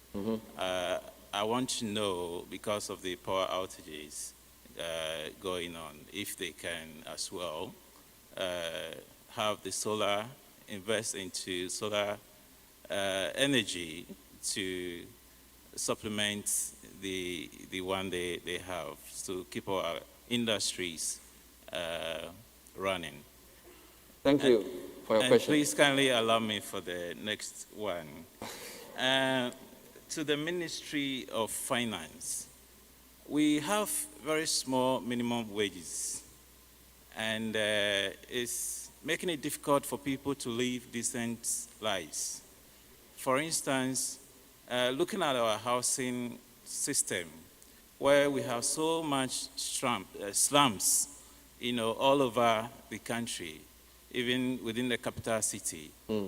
I believe this is somehow a challenge even to our investment FDI promotion, because if the housing system is not in place, there is no sanity. So what's the tourism and all other sectors are also affected.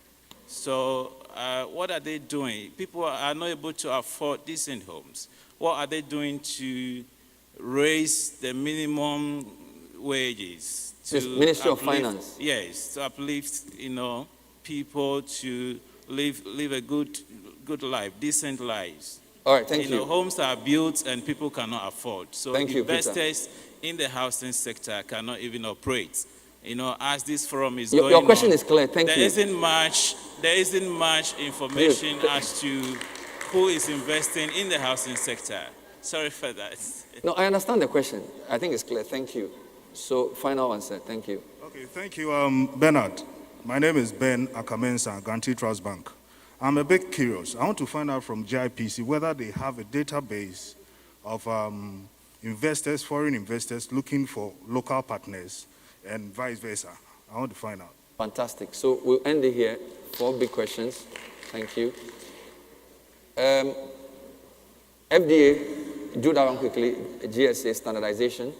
Well, thank you very much. I think already there is some discussions going on along that line where we're looking at a regional regulatory body similar to the European Food Safety Authority, for example, so that if a product gets certified or a product gets market authorization, say in Ghana, and then that product going to Nigeria, there wouldn't be that need for the Nigerian authorities to subject it to the same sort of scrutiny or sort of assessment before it is allowed on their market. Currently, that has not been done with yet. So we're still going through that challenge. Ghana goes to Nigeria to go and then inspect products that are coming to Ghana. NAFDAC is coming to Ghana to do same and vice versa. But I think when that is done, we'll be able to cross that bridge, and then we'll have a smooth trade, especially with after coming to Ghana currently. Mrs. Familia Ado, Standards Authority. of having products certified in Ghana and then getting it certified again in another country. I think that is the main reason behind the establishment of the African Continental Free Trade Area agreement. But that one is multilateral. A lot of countries have come together and agreed that progressively, if a product is certified or registered in one country, if it's duly done, then if it's moving to another country, there's no need to repeat the processes. And again, on the import duty, I think that one is a gradual process. It's part of the agreement, and over time, it's going to be phased out completely. All right. Thank you. Finance Ministry, GRA, expenses for non-VAT will be disallowed. Tax debt equity ratio 3:1 is a hindrance. Which of you or him? You answer, but before he answers that question, I just wanted to throw more light on the VAT on education. All right. It is not that the VAT you pay on education or the materials that you use in running your school is gone down the drain. You use it as a cost. So in effect, it goes into your accounts, and at the end of the year, it reduces your profit margin. And when your profit margin is reduced, it affects the tax that you pay at the end of the period. The only thing is that because education itself is exempt under the law, you cannot claim the input that you pay. Therefore, the law says that if that happens, you should include it in your cost, and then you put it in your account, and then at the end of the year, your profit is reduced, and you pay less tax than you should have paid. That is. What about the second question about expenses for non-VAT people will be disallowed? I think they buy inputs or something. He will answer it. Yes, he will All right, answer sir. that. I'll answer it. Okay, quick one on the debt to equity ratio. Is what we call an anti-avoidance provision. An anti-avoidance provision. Okay. What happens is that for a lot of multinationals, instead of bringing in equity, they bring in it as debt. They take it as an expense, and so it reduces. It's something we do to, one, avoid people paying less taxes than they should pay, and also serves as something that we use against capital flight. Because basically, bring the income in and all of it goes back. So it's an anti-avoidance provision. In some countries, it's even 2:1. Ghana has been a bit generous because of the state we are in. Yes, most places it's 2:1, which is worse than the 3:1. Okay. Now, on the VAT issue, what the idea here is that when you buy something on which there's VAT, you are supposed to collect a VAT invoice. People do not do it. So this is to compel people to collect the VAT invoice, one. And the Commissioner General must also assure himself that what you are presenting as a receipt, as proof of payment, is a document that is valid. What better document than the VAT invoice, which he gives you? And so that is where the background for that one. And the final one on that, our VAT gap is about 40% of VAT revenue. All right. It means that we are collecting just 60%. So there's a need to generate those funds for national development. I think it's as simple as that. Somebody asked why people's incomes are so low, they can't afford houses. What are you doing to help them? That one coming from taxi will be very difficult for me to answer. It's not your question? Yes, not my question. Okay. There's a tripartite committee. Is There's a Labour- tripartite committee that works on that one. Okay, Labour tripartite and the ministry, yes, they work on that. So. Okay. Let's come to ECG. Engineer Abdul. Somebody's asking about ECG solar system cheaper. Okay, thank you. I want to start by saying that in Ghana, we have unbundled the sector, such that we have those who generate, we have a transmission company, and we have a distribution company. ECG, we do distribution. So we engage generators to generate for us, grid could transmit it, and then we do the distribution.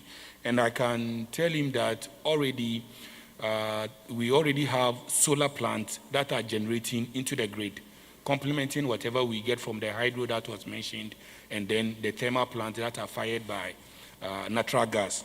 And there are also plans to deepen the, the generation from renewable energy, particularly solar energy. And currently there are discussions going on to ensure that we have more renewables in the generation mix. Thank you. Thank you very much indeed. I'm surprised nobody asked about land. It shows that what? It's either they are tired or things have improved. Your mic is off. Something is wrong.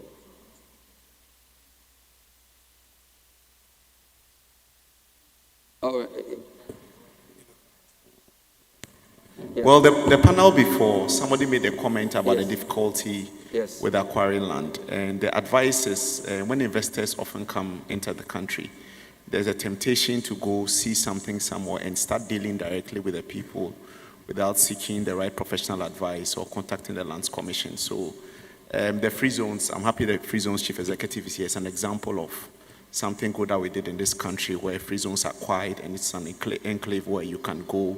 There's some private investors who have done the Dawa Park and the fringes of Accra. So all around the country, there are efforts to create room for investors to be able to contact the Lands Commission if they are entering, and the Lands Commission can help them in acquiring. The risk is when you enter in and start dealing with multiple or people who purport to be owners and end up getting into some troubles, then you have a difficulty. So Lands Commission's doors are open. They can always come and we can help them. Thank you. Fantastic. Thank you very much indeed. Please put your hands together for the panel. A quick announcement before the closing remarks by Information Minister. So we've given lunch coupons. So kindly pick your lunch packs on your way out. The exhibition will still be out throughout. You can take some time to visit the stands. We have put a document in your packs which include QR codes for your feedback. It will help us make the program better. So kindly take that document out. Use your phone or QR code scanner to just access the questionnaire, a few questions, so we know how to make this program better. Finally, we have about 15 agencies in the rooms outside. When you go out, you turn left. They are waiting to meet you. We understand not all questions can be asked here. They are waiting to engage you. Whilst we do that, let's receive Information Minister Kojo Oppong-Nkrumah to bring us the closing remarks whilst we resume our seats. Thank you. Ladies and gentlemen, I want to ask that we give ourselves a very big round of applause for all the work that has been done here today. This is truly remarkable. First, I want to say a big thank you to the Ghana Investment Promotion Center, led by my good friend, Mr. Grant, and the entire team, Dufi, Ifua, the entire team. I want to thank the Ministry of Information team that's been working to produce this event. Ministry of Trade and Industry, Ministry of Finance, Ministry of Foreign Affairs, we thank you all.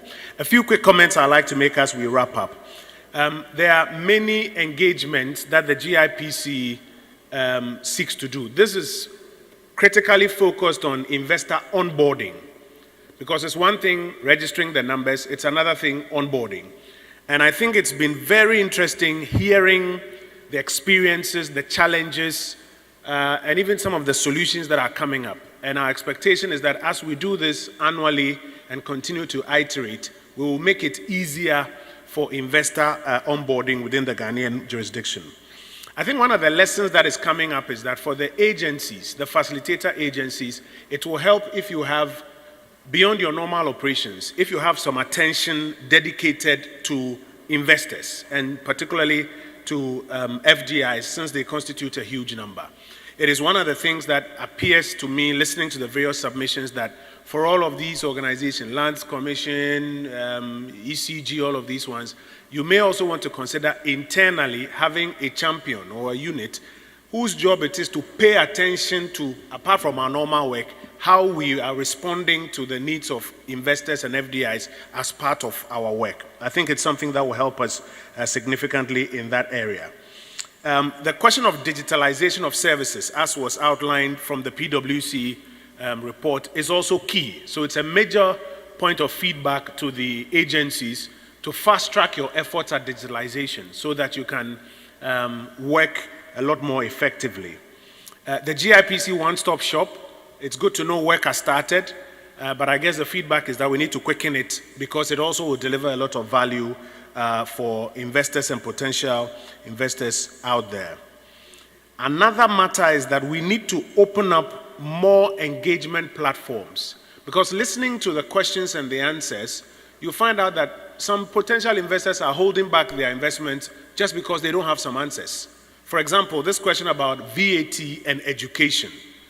It is simply coming out that with some more education, somebody who is holding back a potential investment in education because of the fear that you cannot deduct VAT can be fast-tracked if there are engagement platforms that help to answer some of these questions. So one of the things we'll be looking at is how we can open up more engagement platforms between facilitator agencies and then potential investors, so that some of these queries can be responded to quickly, and then it can aid the rate at which we are bringing in investments.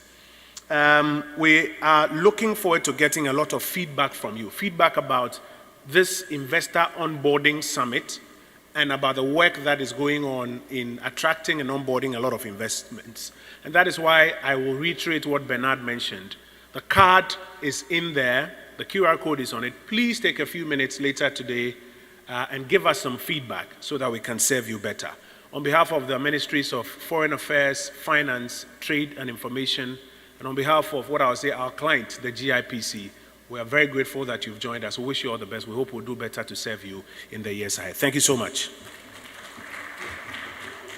The second panel, please come for a quick picture with the team. The second panel and Aisha. Final photo. Please make sure you pick your lunch coupons. Lunch is available for everybody. It's packed. You don't have to eat here. Panelists, please come upstage. Honorable Kojo, GIPC, will take a quick photo. And please visit the stands before you leave. Visit the stands before you leave. And those of you who are investors, don't forget the green room at the back. They are waiting, about 15 agencies, to answer all your questions. So please make sure you get a contact. So, Minister, GIPC CEO, Evelyn, please join us. This is panel 2. You take a photo quickly. We're out of here.